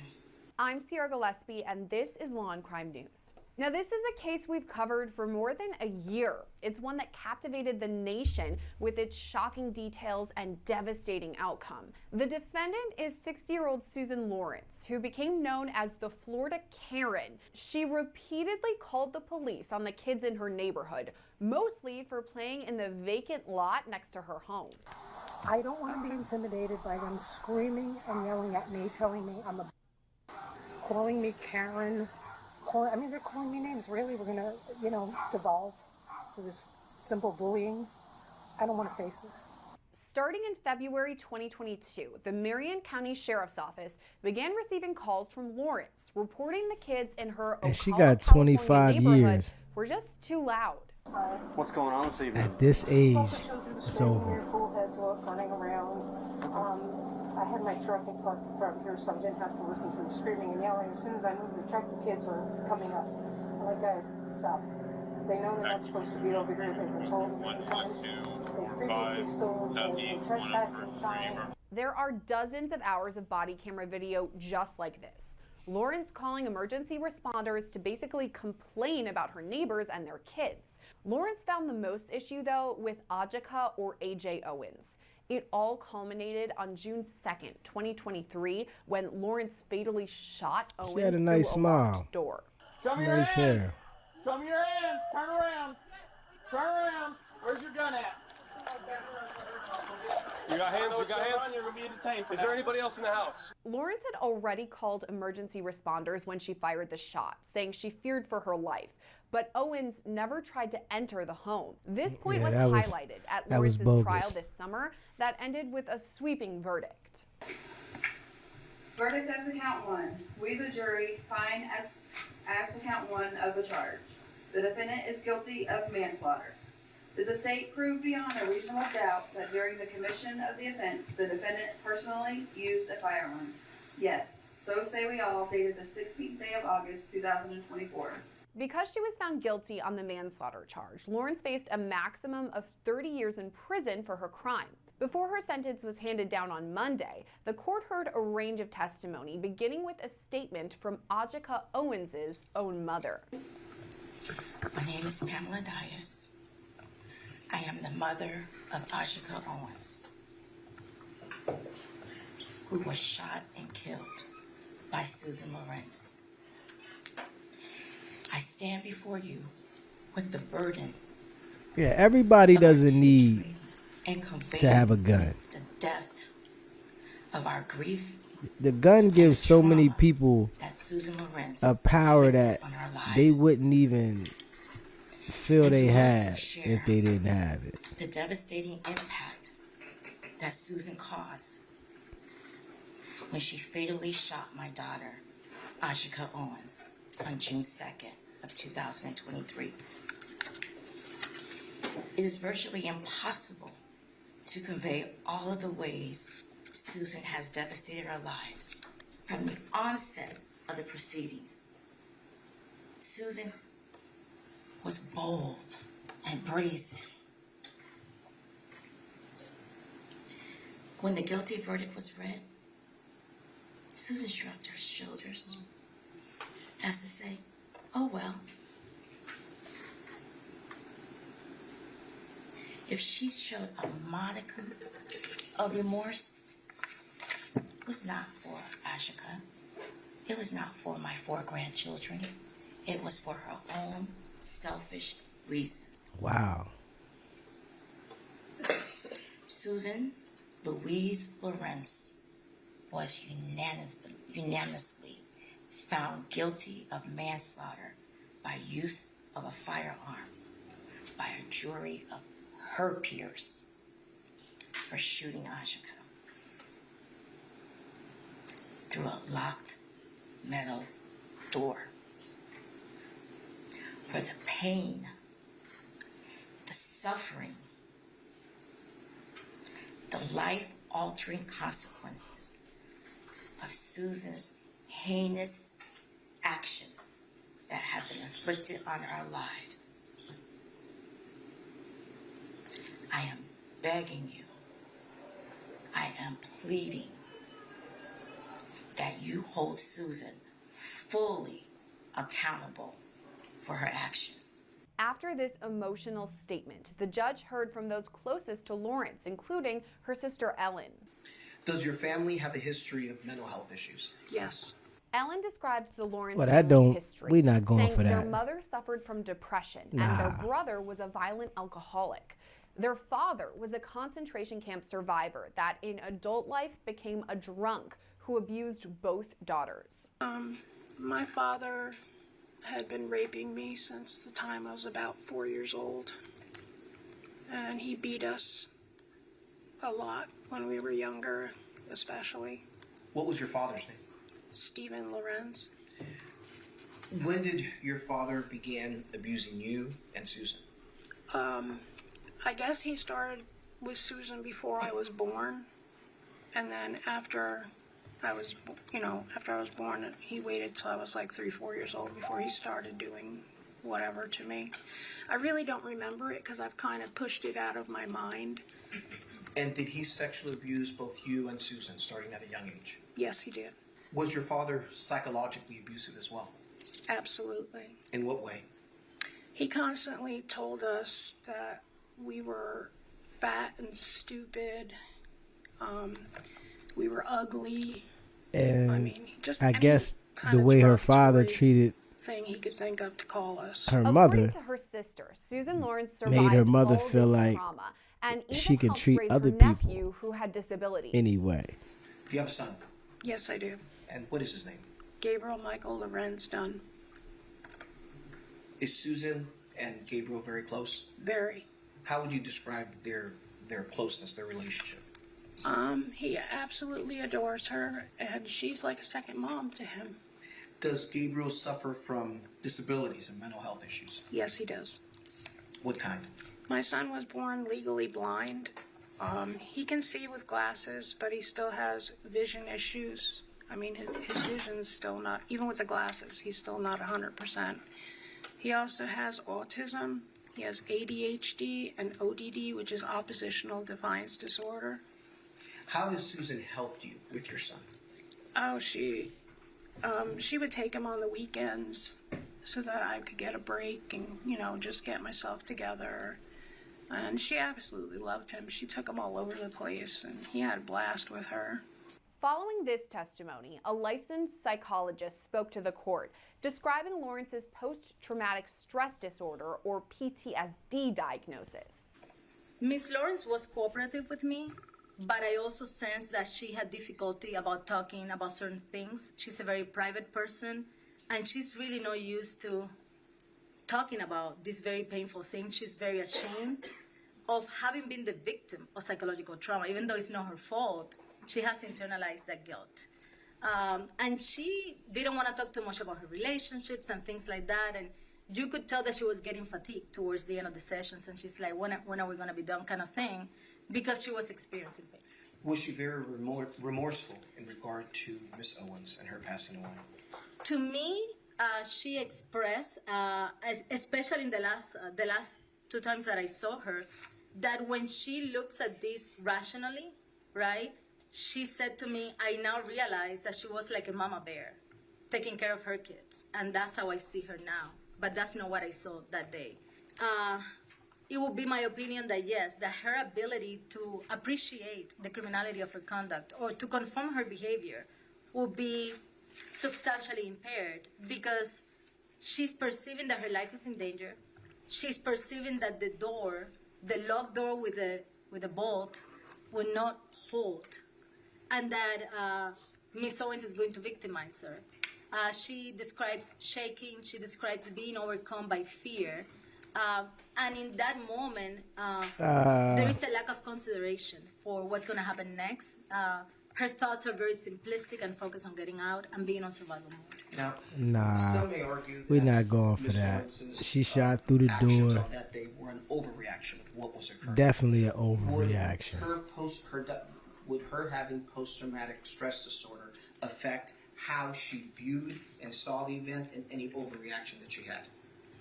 Yes, so definitely PTSD is going to rewire us, reshape the way in which we look at the world. Hey, so I'm going to take a guess and say a lot of... Yeah. Well, we're going to see what she says, because she about to make a statement. Owens. Good afternoon. Afternoon. I'm making a statement so you understand my actions and my reasoning the night of the shooting. My medical disabilities. I've had 25 knee surgeries on my right knee. Ended up having multiple replacements and then a catastrophic failure due to an allergy. I went back to having another knee replacement and I was burned during surgery. And so I had gotten very ill and my knee literally goes backwards. I had a laminectomy of my lumbar spine from the accident in 2019. I was back-ended at a stoplight, and there was a horrible complication. My dura from my spinal cord actually healed onto my actual spine. So when they went to do the correction, give it a little more space, the dura tore. I was leaking cerebral spinal fluid, and he had to do an actual spinal cord repair. They didn't know if I would walk again from that. I've also had left with nerve damage to my lower legs and feet, and have diminished feeling and numbness. And I've fallen twice because of this. And I fell the first time in 2019 and had sustained internal injuries. I had bruised my lung, and I had gotten a ganglion cyst on my right wrist. The second fall was November 2022. I fell because I walked into a bathroom, the light was supposed to come on, and it never came on, and there was a toilet paper roll with the actual cylinder inside. And so it rolled out from under my foot, and I fell backwards. And I had torn my rotator cuff and muscles in my left shoulder. The 2019 accident also impacted my cervical spine, and I lost feeling in my hands and had to have therapy. I had horrible migraines, terrible neck pain, and was going through all this. And so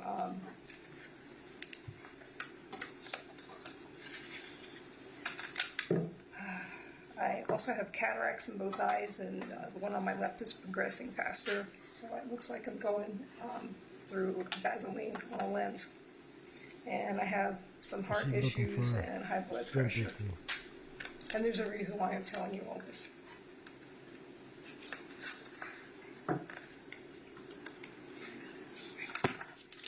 I have carpal tunnel in both hands and muscle loss and diminished gripping capabilities. The first time I encountered Miss Owens was February of 2022. I was about 7 weeks after the neck fusion, and she basically attacked me. And she threw the sign at me, and I thought, what is going on here? I didn't expect to be confronted like that. And I had a huge red scar on my neck at that point in time, and she's screaming at me, and she keeps coming closer and closer and closer. I'm backing up, and then she's trying to rip the cell phone out of my hands. Finally, I had to, say, you're trespassing, you really need to leave. And she picks up the sign, and she says, what, this fucking trespassing sign, and throws it at me. This is where she hit me. And I still have the red mark where she hit me.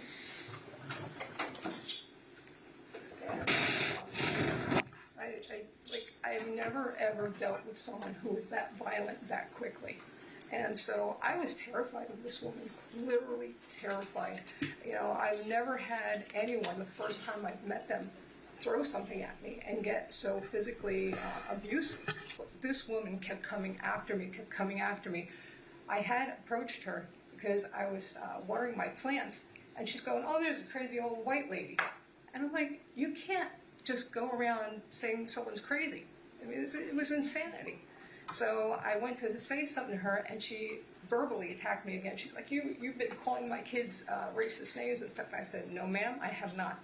And she kept getting angrier and angrier. The more I said no, the angrier she got. So finally I said, I was terrified. I mean, she went from a very relaxed position to a position here. I could see her neck veins starting to bulge. Her pulse is really getting, fast. And I'm thinking, she's going to beat the hell out of me right here in the street. So I said, listen, I'm sorry. If that's what you think I said, I'm very sorry. I don't mean to offend anybody. I didn't say it, but I'm sorry. I went to walk away, and she's following 1 foot behind me the whole time to my apartment till I slammed the door in the face. Again, never had anyone do anything that aberrant in my life. After nearly 15 minutes, Lawrence finally offered an apology to the Owens family. I would like to make a statement to AJ's mom, children, and friends. It is with heavy heart and great remorse I write this letter to you. First and foremost, I am so sorry that I took AJ's life. I never intended to kill her. The night I shot that gun, I was confused as to why she was screaming and pounding on my door. I had an idea that Israel told her I had hit him. I could not understand why she was so angry. And she truly scared me. Now that I know he told her I hit him, I am just profoundly sad. Not only did a mother die, but a daughter and a sister. I think of your family's loss and know how hard it is to lose someone you love. Not being able to see that person, look at that person, or just talk to that person is such an empty feeling. I so wish I could go back and change things so that she was still here. I would trade my life so that she could be here, if it were possible. I know that you have all suffered from her loss, and I have prayed for you and your family during this time so that you can, that God could help you. Nothing I can do will change the outcome. I can only tell you I have cried and I feel horrible for my actions. Please accept my humble and sincere apology for this tragedy. The defense asked for time served, amounting to 538 days and probation for Lawrence. The prosecution and Owens' family asked for the maximum sentence of 30 years. Probation? Judge Robert Hodges said the defense proved Lawrence did suffer from PTSD, but not that the capacity of the defendant, Susan Lawrence, could appreciate the criminal nature of the conduct. Despite the existence of one legitimate departure reason, even if she did qualify for the other two departure reasons, I would not depart in this case because I find that the aggravated nature of this case and this offense and the harm inflicted outweighs the mitigation or the departure when I weigh the totality of the whole case. So I find that the seriousness of the offense outweighs any legal departures that could be applied in this case. I'm primarily looking at the harm inflicted upon not only the victim, who of course lost her life, but her family. She has 4 children, all of whom were present during the offense or somewhere in the general vicinity, or at least home. It certainly will have a traumatic impact on their lives for the rest of their lives. When I look at the nature of the offense, I find that the shooting was completely unnecessary in this case. Completely. Ms. Lawrence was behind the door was locked. Completely. She had already called law enforcement. They were en route. She knew they were en route.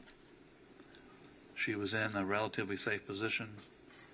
For some reason, she went into her room and found a gun. She could have stayed in the room and put another locked door between her and Miss Owens, but she came back out, put herself in front of the door, and at the time she fired the gun through the door, she was safe. Miss Owens was simply, although she was clearly banging loudly and was probably very angry over the whole situation, it appears to be she was mostly... Yeah. She made a bad decision. And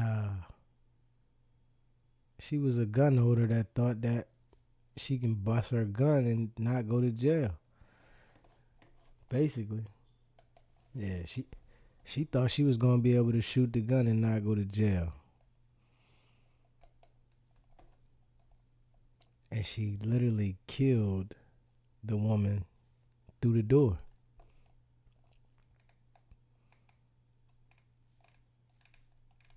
Yeah, you can't take it back. You can cry, but you can't take it back.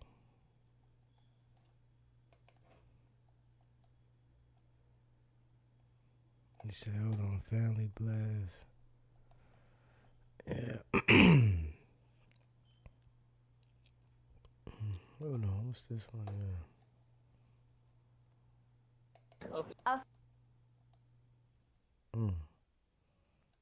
Grandma tripped out. Hold on. Grandma tripped all the way out in this one. Hold up. Grandmom tripped all the way out. A 5-month-old baby deliberately shot at point-blank range by her own grandmother.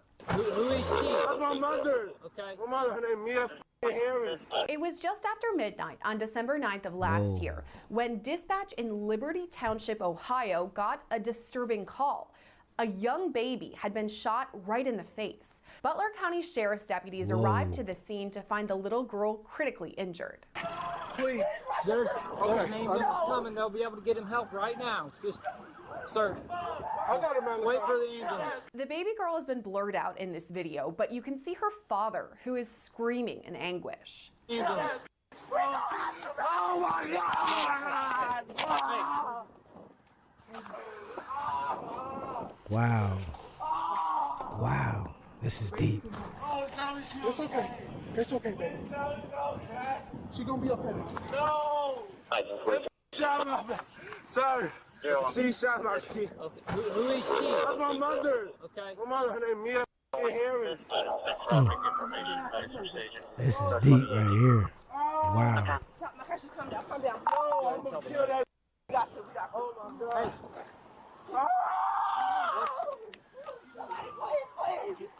What's her name? Mia Harris! Mia Harris, get her right now! Where's she at? She left, please! Wow. This is deep right here. Wow. Squad can approach. She's left the scene. Almost right away, cops have the name of their suspect, then 43-year-old Mia Harris, who ran from the scene before deputies arrived. Throughout the body camera recordings, you can hear radio chatter of sheriff's deputies blocking off nearby roadways, keeping an eye out for Mia's car. Meanwhile, officers on the scene focus on the little girl. It's a silver Buick. Mia Harris.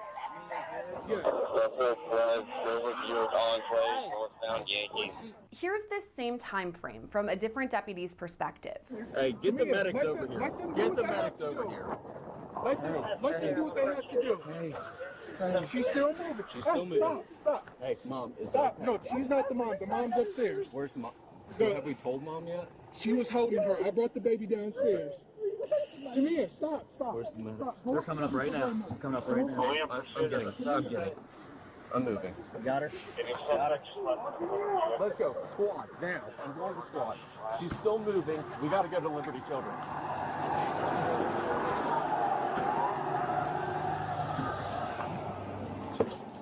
Okay. I'm good. She's still moving. She was shot in the head. The scene proves to be very chaotic as people try to care for the baby while getting a description of Mia and her getaway car. What's she driving? She's driving a Buick. She's driving a silver Buick Enclave. A silver Buick Enclave, please. Hey, what'd you say, Ben? Silver Buick. Get her. Yes. She was going up towards Yankee. Hold on. Here. They want 71 2072. We're going to go northbound Yankee. Try to get that way if you can. Yeah, that's deep right there. That's deep. For silver Buick. Okay. The ambulance right here. Please just run us to the ambulance, please. Hey, get the medics over here. Let them do what they have to do.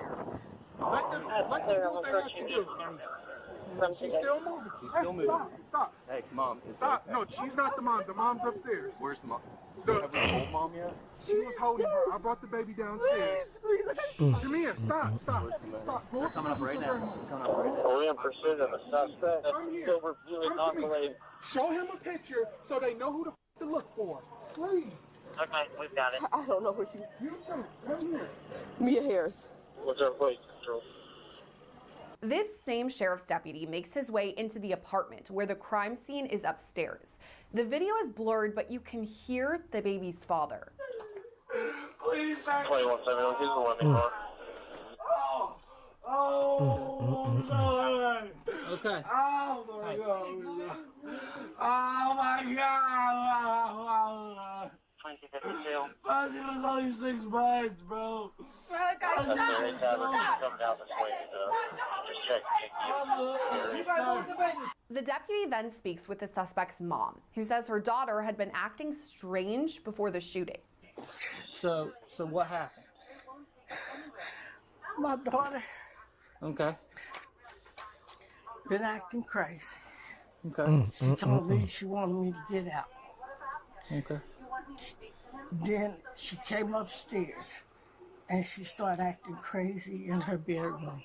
Then she busted into my grandson's bedroom and acted a fool. I'm up here. I got the guns up here. And walking in. and acted a fool up here. Then I closed the door and tried to lock it. Okay. Baby would be okay. Mm-hmm. And she came in, she busted in the door. 21-7 to 2311. She tried to See if we can get a phone number. We might be just fine. And then she I need you to stay out. I need you to stay out. She shot the baby on the bed. Okay. And she was trying to shoot. Meanwhile, outside, body camera video from a separate deputy shows the baby's father, and he's frantic. You need to go with, hey, what's going on, squad? Are you dad? Dad. What? Hold on. No, you're good. Hey, this is Dad. Is he good to ride? No, not back here. Okay. Oh, fuck. Hey, we'll get you there. I promise you. Hey. We'll get you over there. All right. Hey, help me. You see Westchester? That's Hey, messy. Dad. Hey, we're gonna get you a ride. You're gonna go to UC Westchester, so they're gonna take the kiddos, right? They're gonna get everything they can. Oh, hey. They're going up to UC Westchester. You know where it's at? Yes. All right. Hey, get in the car with your sister. I'll take you up here. Hey. UC Westchester. Yes, let's go. Yeah. Where he gotta go get some? He's going to get a coat. They're rolling with the baby. You guys are good, okay? I'll get this. I got it. As the baby girl and her father head to the hospital, first responders on the scene hear more about the shooting. I saw, when I got upstairs, I brought my gun just for safety. Yeah. I saw a one bullet discharge still in the casing.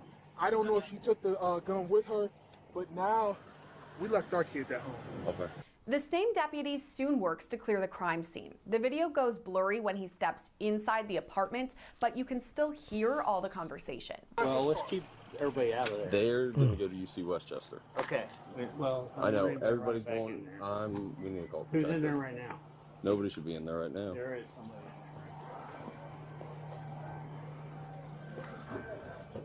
Hello?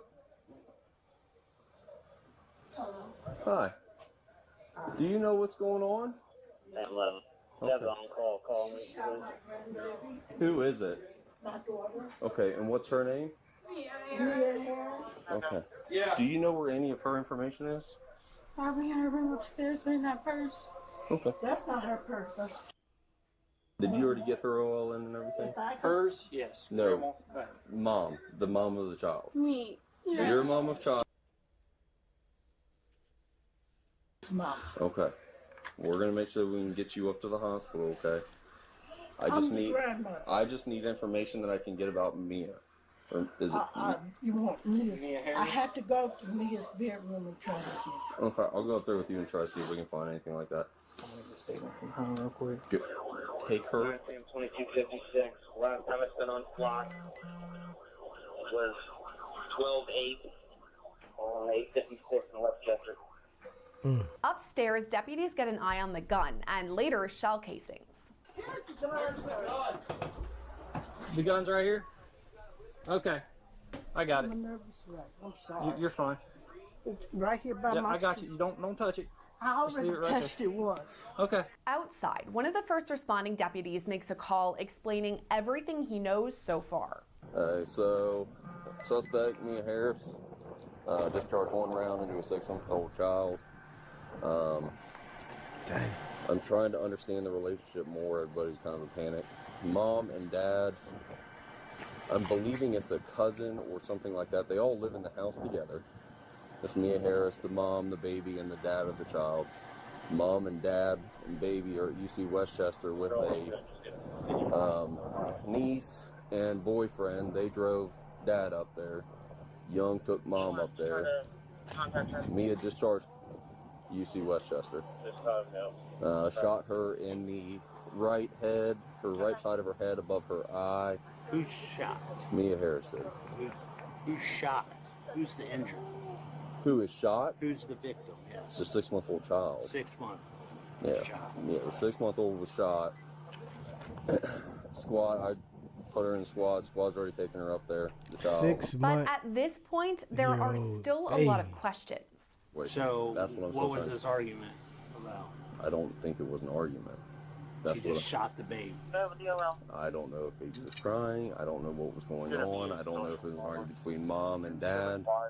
Everybody's too hysterical. I couldn't get any stories. The person that I found having the baby, I thought was dad at first. That's niece's boyfriend of baby. So the niece of somebody's boyfriend was holding the baby when I showed up. I thought that was dad. It wasn't dad. Dad was the skinny guy. I'm still trying to put all the pieces together myself. If that makes any sense. So the girl that did the shooting, so this is what Grandma said. She was in her room, got into an argument, went downstairs, came back up, goes in the room with the baby. She gets into an argument with whomever. She comes out here, starts getting an argument with boyfriend.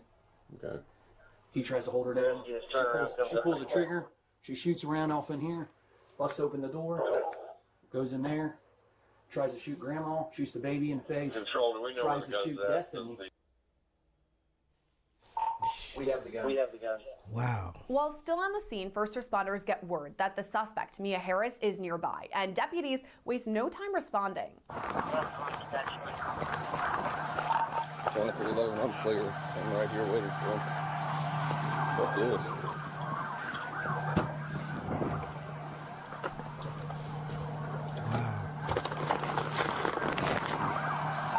Those are my different slides.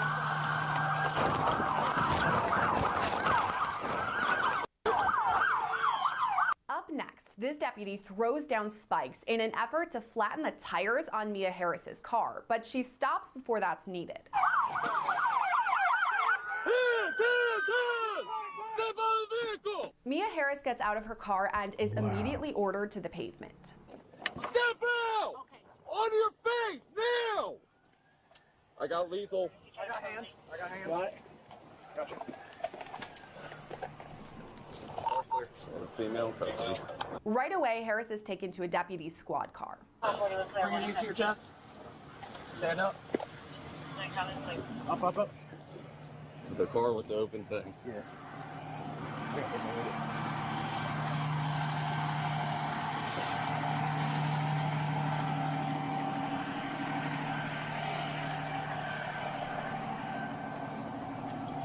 Passenger side for me? Yeah. This one? Yeah, this one right here. Do you have any weapons, anything like that on you? No, they're in the house. Okay. Grab a seat. Let me adjust these cuffs here. Turn. Actually, just trade them out. I'll put mine on. Here. Yeah, you want to put yours on first? Everybody on 16. Good. He's got a light. Controlled by the other department coming on. Probably pretty good. Keep that hand back here. Nope. Keep that hand up here. You got a light for me?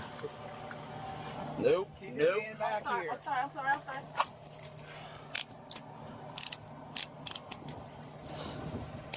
Not pregnant or anything like that? No. Hold on. Okay. Crazy.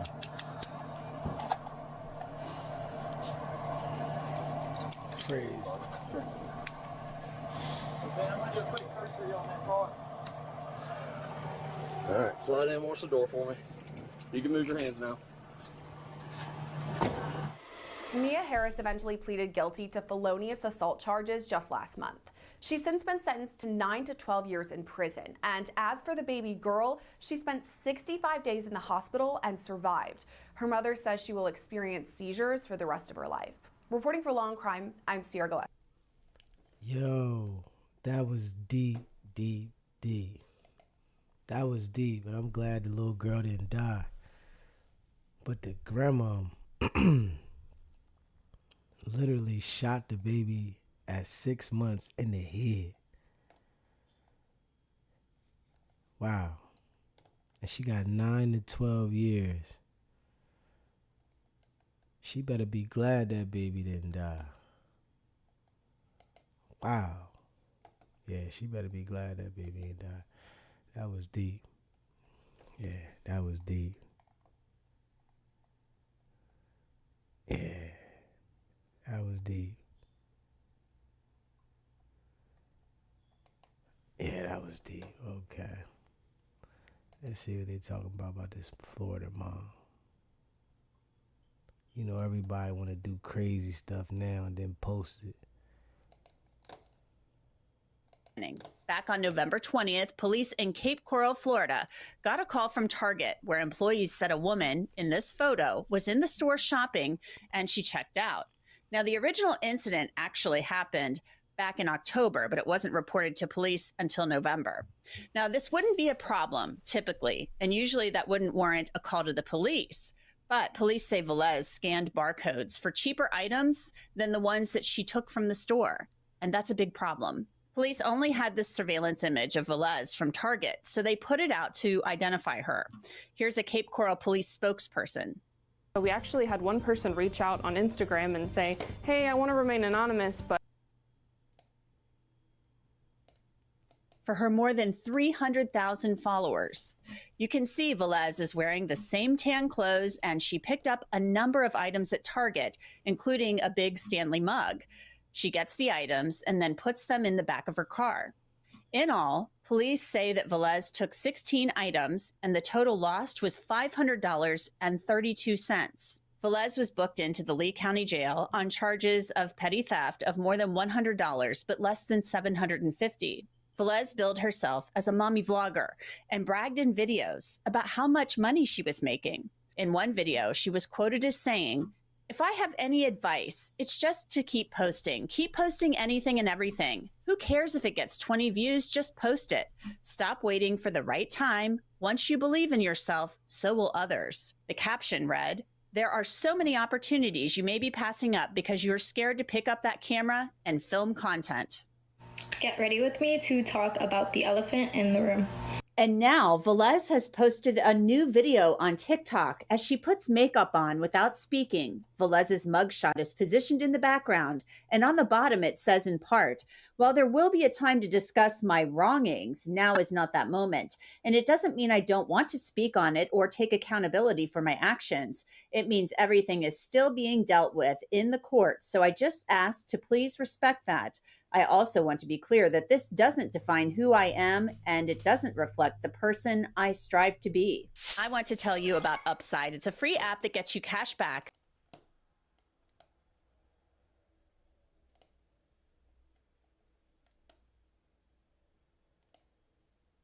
of items, even though she paid a lesser amount. And the difference was about $500. Yeah, that's right. So essentially, our officers were able to determine, along with the loss prevention officers at the Target, that this woman was scanning false barcodes for cheaper items instead of paying the full price for the items that she was actually purchasing. I've gone to Target, a million times, and I always use the self-checkout because it's so much faster than going through, waiting in the lines and things like that. They've got cameras up there. I mean, they're on their game. So they have really good loss prevention monitoring systems there at Target, don't they? They do. And I think the thing that people also don't realize is that maybe they shoplift and they get away with it in that moment. Maybe they walk out, they get in their car and they think that they've gotten away with it.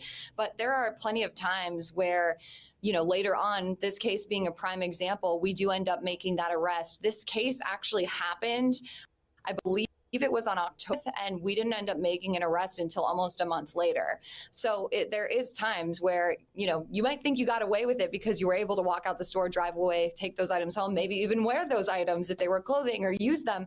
But the arrest oftentimes comes later. Wow. So there was a lag in time between the incident, the alleged incident, and the arrest. Yep. In this case, there was. That's a cautionary tale for sure. Just pay the full amount. One thing that's interesting, that's been really interesting to everybody watching this case, is the fact that, she's innocent until proven guilty, but she posted this shopping trip and the items that she purchased on TikTok, and she had more than 300,000 followers. So that's a major, it seems like a critical piece of evidence right there.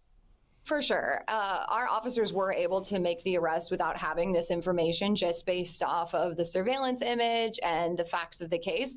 However, once they were scrolling, through Instagram and then eventually TikTok, we were able to find this exact video where she's wearing the same outfit that she was wearing that day. And the video was posted on the same day that this crime was committed. So we had that as another kind of nail in the coffin here for this case. But yeah, I mean, she posted on the TikTok video her checking out at the self-checkout with some items. I know that in the report they mentioned that she bought some household goods and some clothing and things like that. She shows some of that in the video as what she purchased.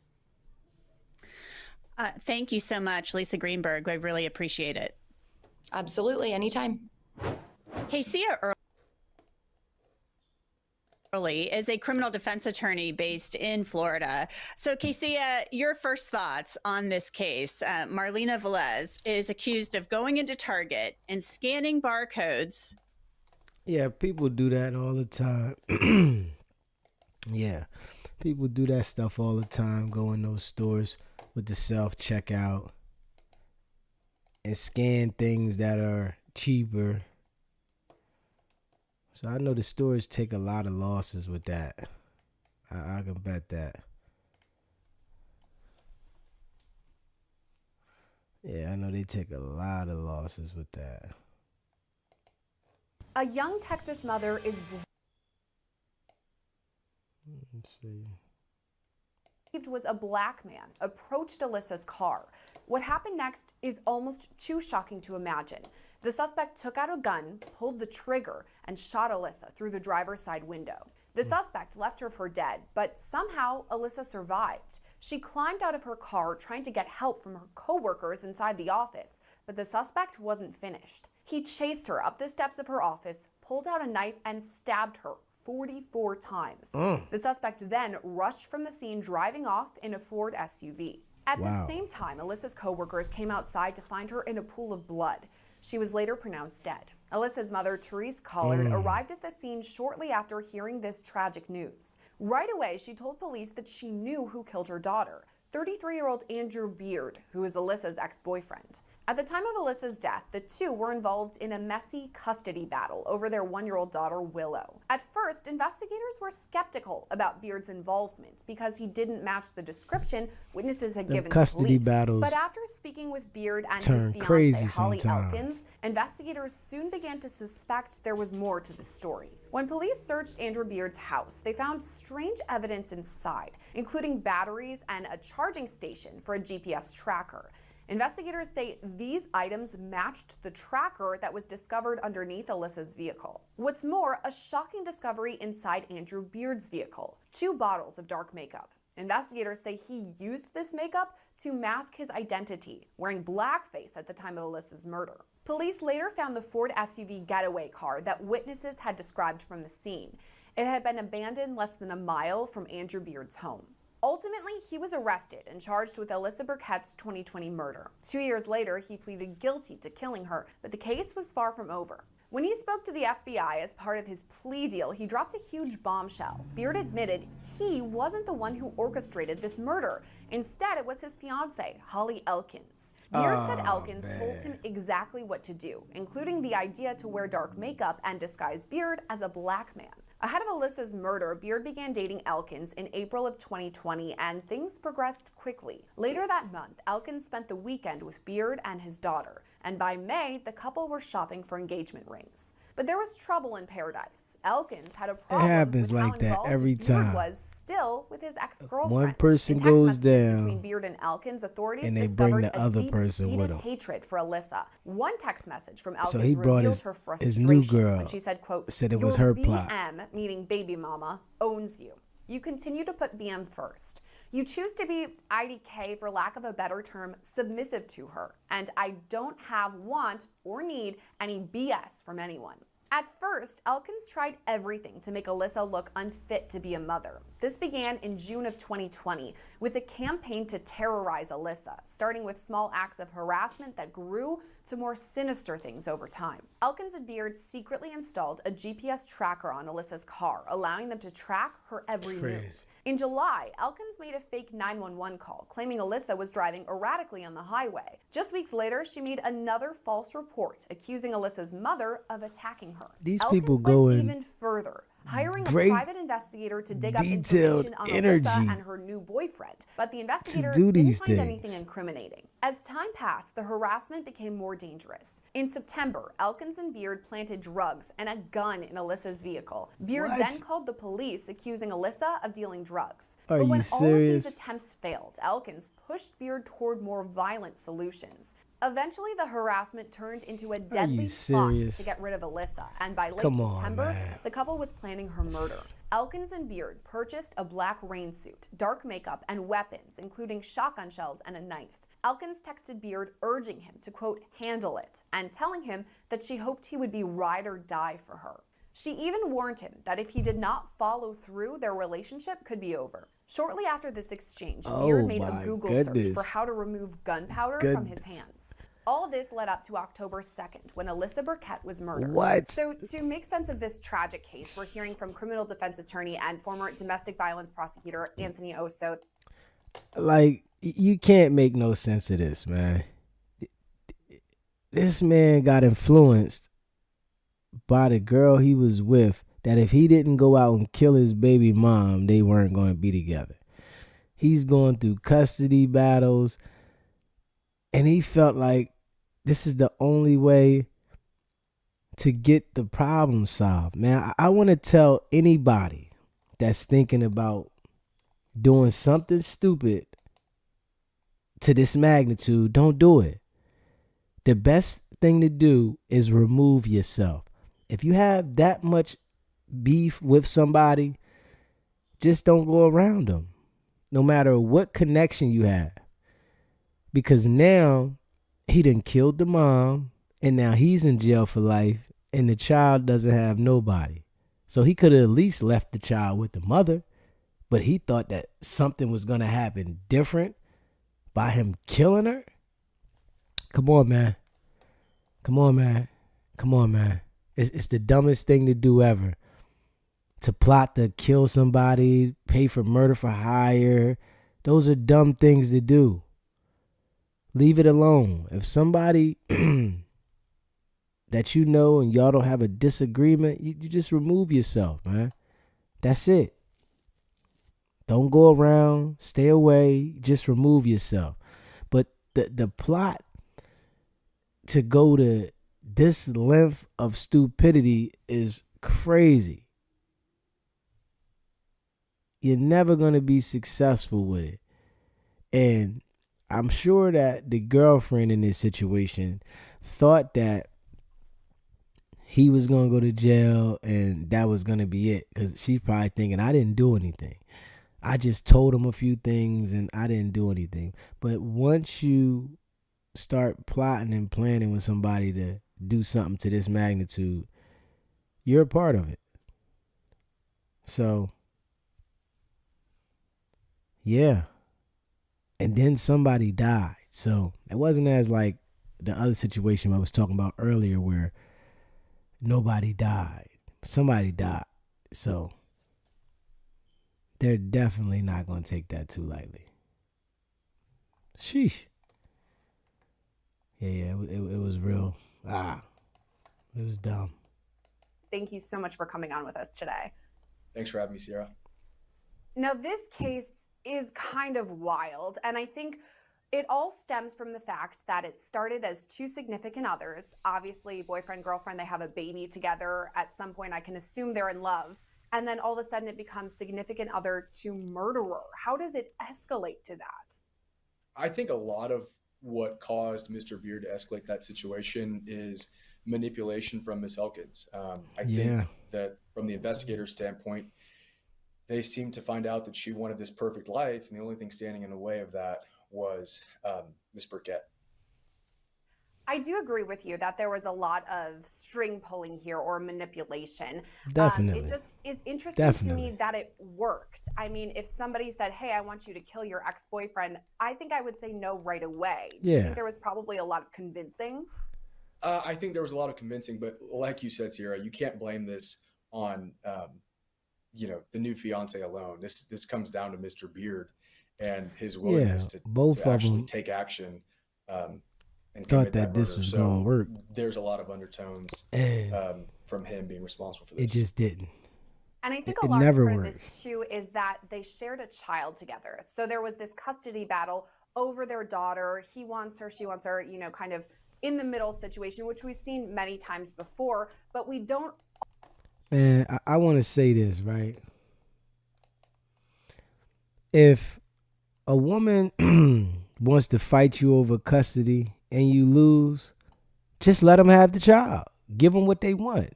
They want the child. You give them the child and let them be responsible totally for the child.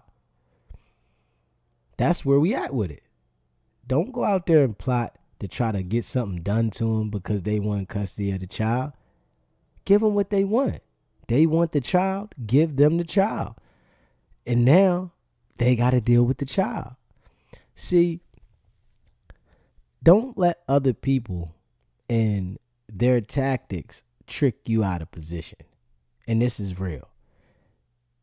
Somebody going through something, they're going to try to project what they're going through on you. And a lot of times it happens in these custody situations with the kid because the mother is power tripping and she wants to have that control. If the judge gives them the control, let them take the control. They got to deal with the responsibility. But don't go out there and plot to do something to them and think that it's going to be an end-all success story behind it. It's always going to turn into a disaster every time. And in this situation, the disaster was crazy because the guy killed his baby mom, man, just to make his new girl happy. Come on. And listen, she was going to leave him anyway. He's in jail for life. And you know what he did? He said, man, she was a part of it too. And this is why I try to say this all the time. With the murder for hire things, nobody's going to jail for life. Why somebody else that participated goes free, man. We got to start thinking logically and realistically. If you pay somebody to do something or you have somebody assist you in the most dangerous act of violence, which is murder, you're going to jail with them. They're going to tell. They're not going to sit in jail while you roam the streets and be free, man. Let's be honest, man. I don't know why people think that somebody would be okay with going to jail for life and let you be on the street. You got to get that out your head, man. Always or even often see it lead to murder. I mean, do you think that played a role in all of this? Absolutely. I mean, I think that it is the relationship between Mr. Beard and Miss Burkett. I think that it's indicative of a domestic violence or a relationship that involves domestic violence. And there is an element of control that Miss Burkett had over Mr. Beard. And in order to take that back, she was sort of in the way of something that he wanted as well, which again was that perfect life with his daughter and his new fiance. And she was standing in the way of that. And I think he was willing to do whatever he thought necessary to achieve having that perfect life. So I think that played a major role. And murder is the tragic end to this. It's the worst crime you can commit. But leading up to it, I feel like there were kind of warning signs in the fact that there was a GPS tracker that was found underneath the vehicle. Things had been planted in Alyssa Burkett's car, just kind of stalking bad things. I mean, these warning signs, do you think those are important to consider?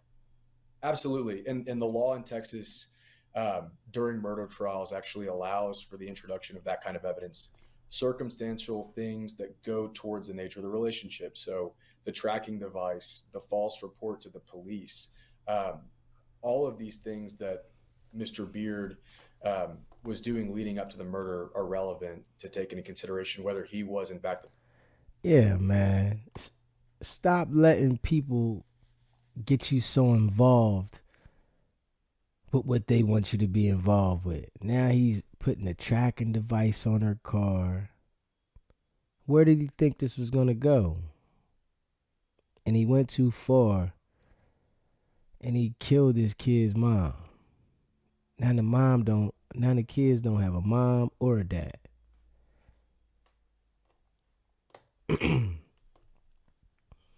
Yeah. I really think people don't understand it's other ways that you can literally make someone else suffer besides killing them, man. Because they don't suffer when you kill them. You end their life. It's other ways that you can make people suffer, man. Just don't talk to them. No communication. Stop addressing everything that is addressed to you. Come on, man. We got to be smarter.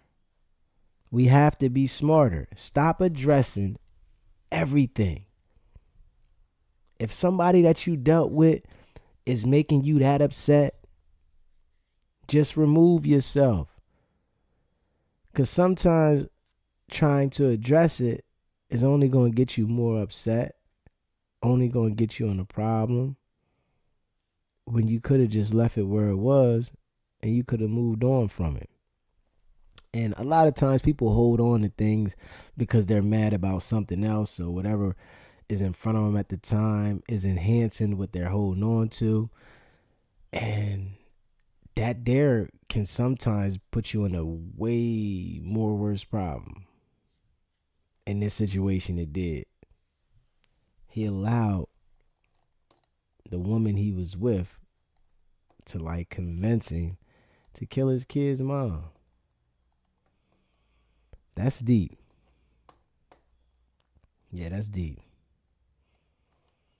Yeah, that's deep. The person that committed the crime. Do you think that investigators would also then look into the relationship of Andrew Beard and Alyssa Burkett when they were together? Obviously, they had since broken up at the time of her death, but do you think they would kind of go back, look at the receipts, and see what all of that was about?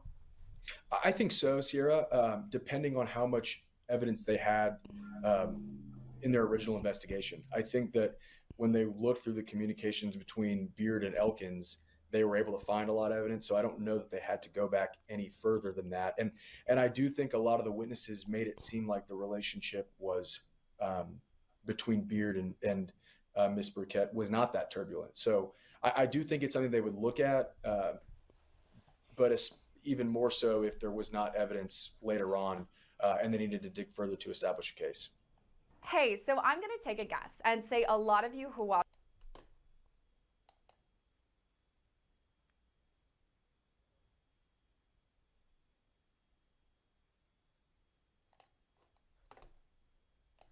your crimes in writing. But the caveat to that is I always say, if you really want to know somebody or get to know somebody, go, I'm not suggesting go through their text messages, but if you looked at them, I think you would find out people's true colors. And they probably didn't anticipate that down the road, police would have the ability to look through their messages. And so they thought it was in confidence. And when you think something's in confidence, you show your true colors. So the murder of Alyssa Burkett was obviously a shock to her, her family, her coworkers. I mean, seemingly out of the blue. But something we talk about a lot here on Law and Crime, that phrase, it's always the husband or it's always the significant other. And is that who investigators would go to right away, even if they didn't have all this other information? They going to somebody close to you I mean, first. they kind of got tipped off that potentially he could be involved. But don't they always look at the significant other first anyway? Yes, they do. I think if they have a reason to look at the significant other, in this situation, they had a tip from Miss Burkett's mom saying, I know it was him. Now, they're going to need a lot more than a tip from the mom and a hunch that he was responsible for this.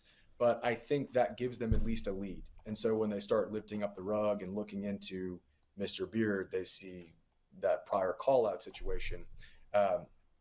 And then they also were able to connect the car to him that was on the scene that witnesses saw. So I don't know that it's a necessity, but it's definitely, if they have reason to think that they're responsible, it is a place to start. Unfortunately, this is not a crime that's new to us. Oftentimes we see a significant other who murders the person, sometimes because of a child custody battle. I mean, it isn't completely unheard of. But what sets this case apart that you've mentioned many times is Holly Elkins. We don't always have a new fiance who's kind of pulling the strings and is the mastermind in all of this. What do you make of her role?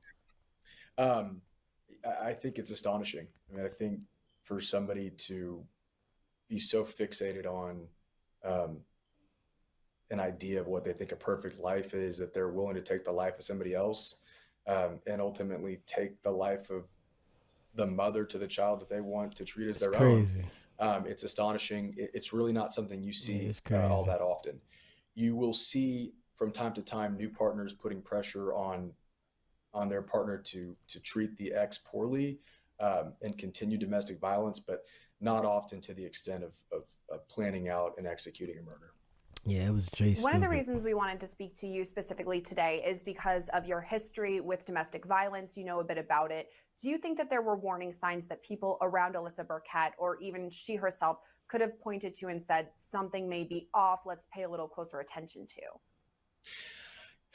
That would rise to the level of murder, not that I have personally seen, although my understanding is she did release a statement or a video that was recovered after, that talked about the abuse that she'd been going through emotionally. And additionally, she told a friend that she felt that the next step after the tracking device, where he showed up at a location that she was at, she felt the next step was that he was going to get somebody to kill her. So, I think emotional abuse can get out of hand and it can lead to physical abuse, but I can't say that I saw or have seen anything that he would be plotting to kill her. Oh, murder is the next step. I think it's a very exaggerated. Sometimes, when people are in relationships, they get to arguing with each other and things like that have come out. Oh, I'll kill you. And you got to watch those things. If somebody says that to you that you're in a relationship with, you better be mindful and watch, because sometimes those words can become reality. Next step. I think you're right. It was shocking, obviously, to everyone. So that's important to note. Moving on to the charges that they eventually faced. So Andrew Beard was charged with murder and Holly Elkins with conspiracy to commit murder. Can you break those down to me? I think they're pretty self-explanatory. Do you think those charges make sense? Absolutely. Murder in Texas is pretty straightforward. It's just the unlawful cause of death of another person. And so in this situation, it's clear that he shot her in that parking lot. And then when she went to make her way towards the inside of the apartment leasing office, he then finished the job by stabbing her. Conspiracy is a little bit more nuanced, but it's pretty simple and straightforward. It's just collaborating for somebody to execute a crime. And so it doesn't take a whole lot to ultimately be a conspirator in a criminal charge. And here, I think with the text messages and the filings beforehand and the manipulation on Miss Elkins' part, they were able to make a pretty solid case against her for conspiracy. Yeah.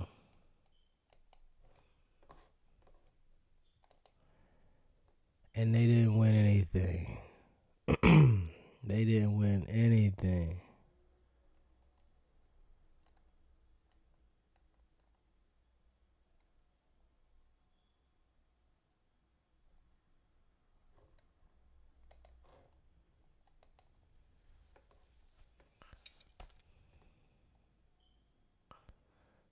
Waifu.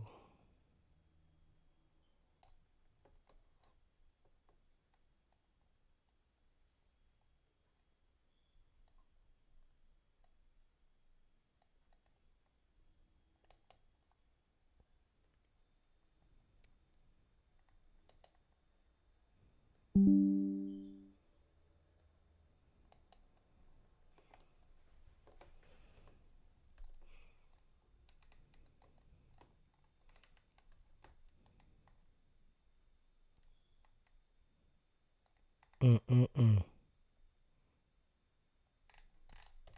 Let's see, hold on.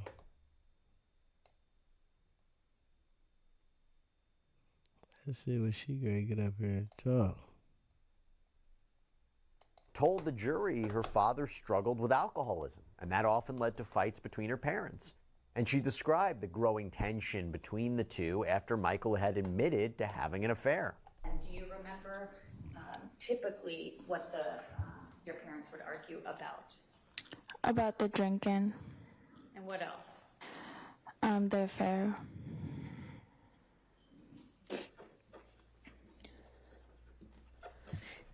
And the drinking, I'm just going to ask you a couple of questions about that. Do you recall how often your father would drink? Every day. And what he would drink? Beers. And is it fair to say he would not be drinking, as far as you know, while he was a firefighter, right? Yeah. When he would come home, would he have a few? Yes. What kinds of things would you hear your mother saying about the affair when she would be questioning him or asking him? I don't remember what she would ask about. I just remember like what it was about, but I don't remember what she would ask. Okay. And is it fair to say that between the drinking and the affair, those were typically what the arguing was about? Yes. Okay. And then Sophia talked about the day in question. She described this chaotic scene that unfolded on January 28th when she found her father dead on the floor inside of their home. Other than I don't want to categorize it as yelling, but other than the loud voices you heard on the date of January 28th, 2021, what, if any, other sounds did you hear downstairs? I heard movement and banging. Movement and what? Banging. Banging? Yes. Okay.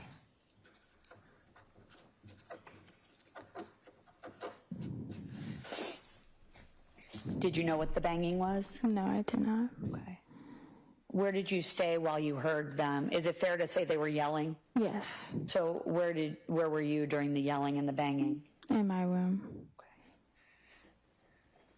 At some point, did you leave your room, Sophia? Yes, I did. And why did you leave your room? I heard my name being called. Who called your name? My mom. Other than calling your name, did she yell anything else to you at that time? No, she just called my name for me to come downstairs. When you came downstairs, could you describe what you saw? My dad was laying down on the floor. And what was the very next thing that happened? She told me to call 911. And did you do that? Yes, I did. 911 trying to go with the emergency. My dad is injured on the ground. I don't know what's happened, but can you go to the ambulance or something? Okay, where are you located? 679 Lorraine Street. Say it again? 679 Lorraine Street. 679 Lorraine Street? Yes. Okay, is he breathing? Is he breathing, Mom? He's breathing. Okay, stay on the line for me. I'm going to transfer to the ambulance, all right? Okay.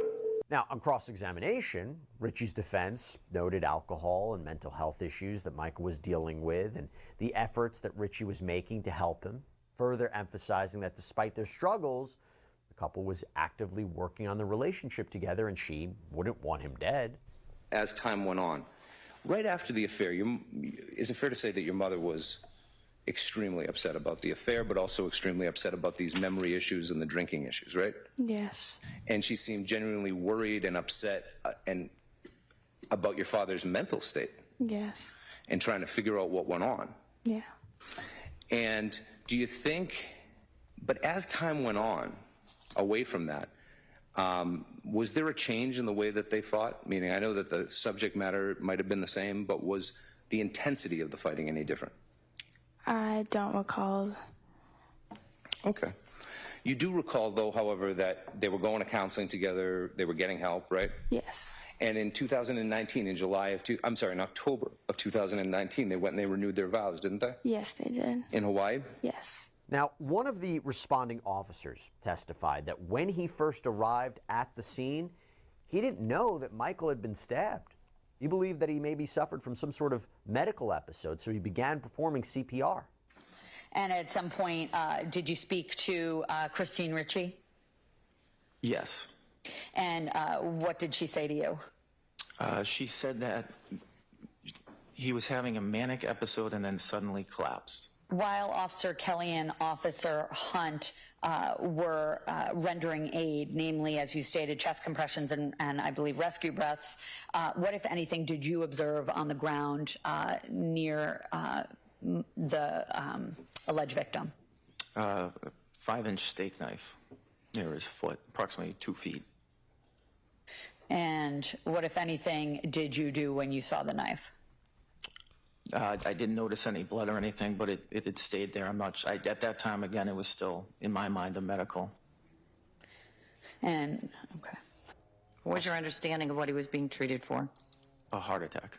Did you have any further conversations with Christine Ritchie once her husband had been taken out of the home and brought to the ambulance? We attempted to speak with her, but she was, again, still frantic, hyperventilating.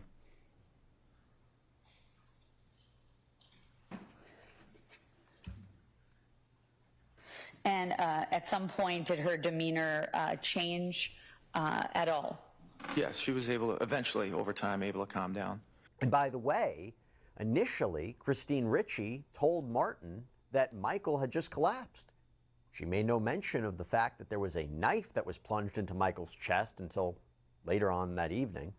I again asked her what had happened, and at that point she explained in further detail that an argument had ensued between the two.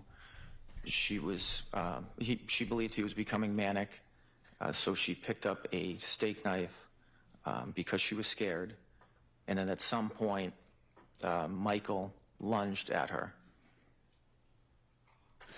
And what, if anything, did she indicate happened with the knife in her hand? I don't recall. Oh, I'm sorry. It went into his chest. Yes. And interestingly, I should tell you, Martin actually testified that if he knew Michael had been stabbed, he would have put Ritchie in handcuffs immediately.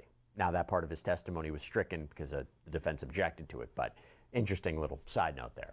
Now, regarding these frequent altercations that have been occurring leading up to Michael's death, a number of witnesses testified that they had seen bruises and injuries to Michael's face.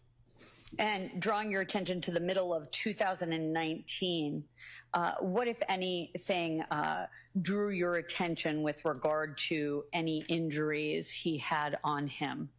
He reported to work one morning with 2 black eyes.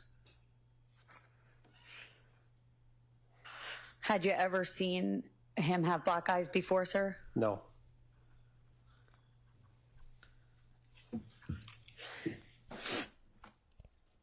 And how was his demeanor that day when he came in with the 2 black eyes? I would describe it as somber.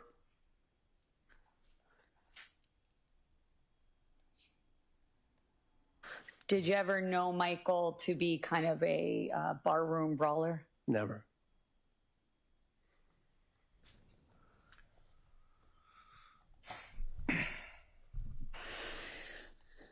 And was that the only time you saw Michael Ritchie with injuries, sir? No. Physically, he looked like he didn't look good. In other words, he didn't look like the Mike I knew and everybody knew, to the point where we'd ask, is everything okay? Or pull him aside, is everything all right? Because he had scratches a lot on his face, a lot. He had a fat lip, he had a bleeding nose. One time we thought his nose was broken. We asked him if everything was all right, something you want to talk about. And Michael's friend, Mark McDonald, recalled this one terrifying instance where Ritchie called him and she was more than a little angry over her husband's affair. And did you know her to be an individual that Michael had a brief affair with? Didn't know it was an affair. Or that he had some sort of relationship or friendship with? Now, during this conversation where you learned that Christine, the defendant, was trying to go to Janine's house, what was her tone during the course of that conversation? Very angry, very, very angry. And what were you doing to try to remedy the situation? Well, I had her on the phone and I had her on speakerphone because it was kind of late at night, and were you at home when you took the phone call? My wife's right next to me, yes. So I put it on speakerphone so my wife could hear it. And then I told her maybe get Pembroke because I didn't know what town it was. I was trying to narrow down what town she was in. I was going to tell my wife to maybe get the police on the phone. And in one of the most dramatic moments of this trial, the woman that he was referring to, Michael's mistress, Janine Bouchard, she testified. And she testified on the moment that Christine Ritchie confronted her at her own home about the affair. She knocked on the door and I opened it and she said, "Do you know who I am?" And I said, "No." And she said, "Seriously?" And I realized it was her. So I stepped outside. She said, "I need to talk to you." So I stepped outside on the deck. Was anyone else home? I don't think so. And how did she appear, namely Christine? At first, started yelling and screaming. And then, yep. Go ahead. I'm sorry. So at first she was yelling and screaming. Was she, what was she yelling and screaming? How could you do this to me? That was my husband. And should I continue? Did she say other things initially as well? She was kind of all over the place. They were yelling and screaming. So once the prosecution rested its case, Ritchie opted actually not to testify in her own defense, and her attorneys rested without calling any witnesses. So they just relied on cross-examination of the state's witnesses. In closings, Ritchie's defense reminded the jury that while she was devastated of the affair, she never wanted to hurt Michael. The prosecutor, on the other hand, argued that Christine Ritchie ended the pain that she was feeling by ending the person that caused it, Michael Ritchie. That event, which began with a suicide attempt and ended with a struggle for the knife, which led the two of them to tumble off that stair, was never intended to be a stabbing of Michael. It was never intentional. The stumble was an accident, and the fall that created the penetrating force to let that knife go into Michael's body was an accident. Christine Ritchie never intended to kill Michael. She never intended to stab Michael. What happened was an incredible tragedy that was the result of everything that was going on in the home for the previous 2 years. As stated in the opening, ladies and gentlemen, by my sister here, Christine Ritchie was like a simmering pot of anger, jealousy, rage, and control that boiled over on January 28, 2021. She spent 2 years doing everything in her control and power to control and isolate Michael Ritchie. Yet she managed to lose all self-control in doing so. And ultimately, she picked up a knife, just like she had done on other occasions, showing that pattern, and killed her husband, Michael Ritchie. That's why we're here. It's not a pile of dirt, ladies and gentlemen. It's their lives. Find me guilty. Well, in the end, the jury agreed with the prosecution and convicted Christine Ritchie of second-degree murder and assault and battery with a dangerous weapon. What say you, Madam Forelady, as to indictment number 2183CR00153 on offense number 001, wherein the defendant, Christine Ritchie, is charged with the crime of murder? Is she guilty or not guilty? Guilty. Guilty of what? Murder in the second degree. Thank you. As to offense number 002, wherein the defendant, Christine Ritchie, is charged with the crime of assault and battery by means of a dangerous weapon. Is she guilty or not guilty? Guilty. And Christine Ritchie was handed down a life sentence, but with the possibility of parole after 20 years. That was for the second-degree murder charge, and 6 years on the assault and battery with a dangerous weapon charge. For more gavel-to-gavel trial coverage, head to our... Yeah, man. We got to be mindful. It's not the answer. If you don't want to be with somebody, you don't agree with the way they do things, you don't love them no more, just leave them. Get away from them. But killing them is never going to solve the problem. It's only going to cause way more problems for you. But I want y'all to, let me know what y'all think about these things that I shared. And leave a comment. Make sure y'all hit that subscribe button. Share this video. Hit that like button. It's your boy Deezy, man. You already know. It's not about the setback. It's about the get back. Nah.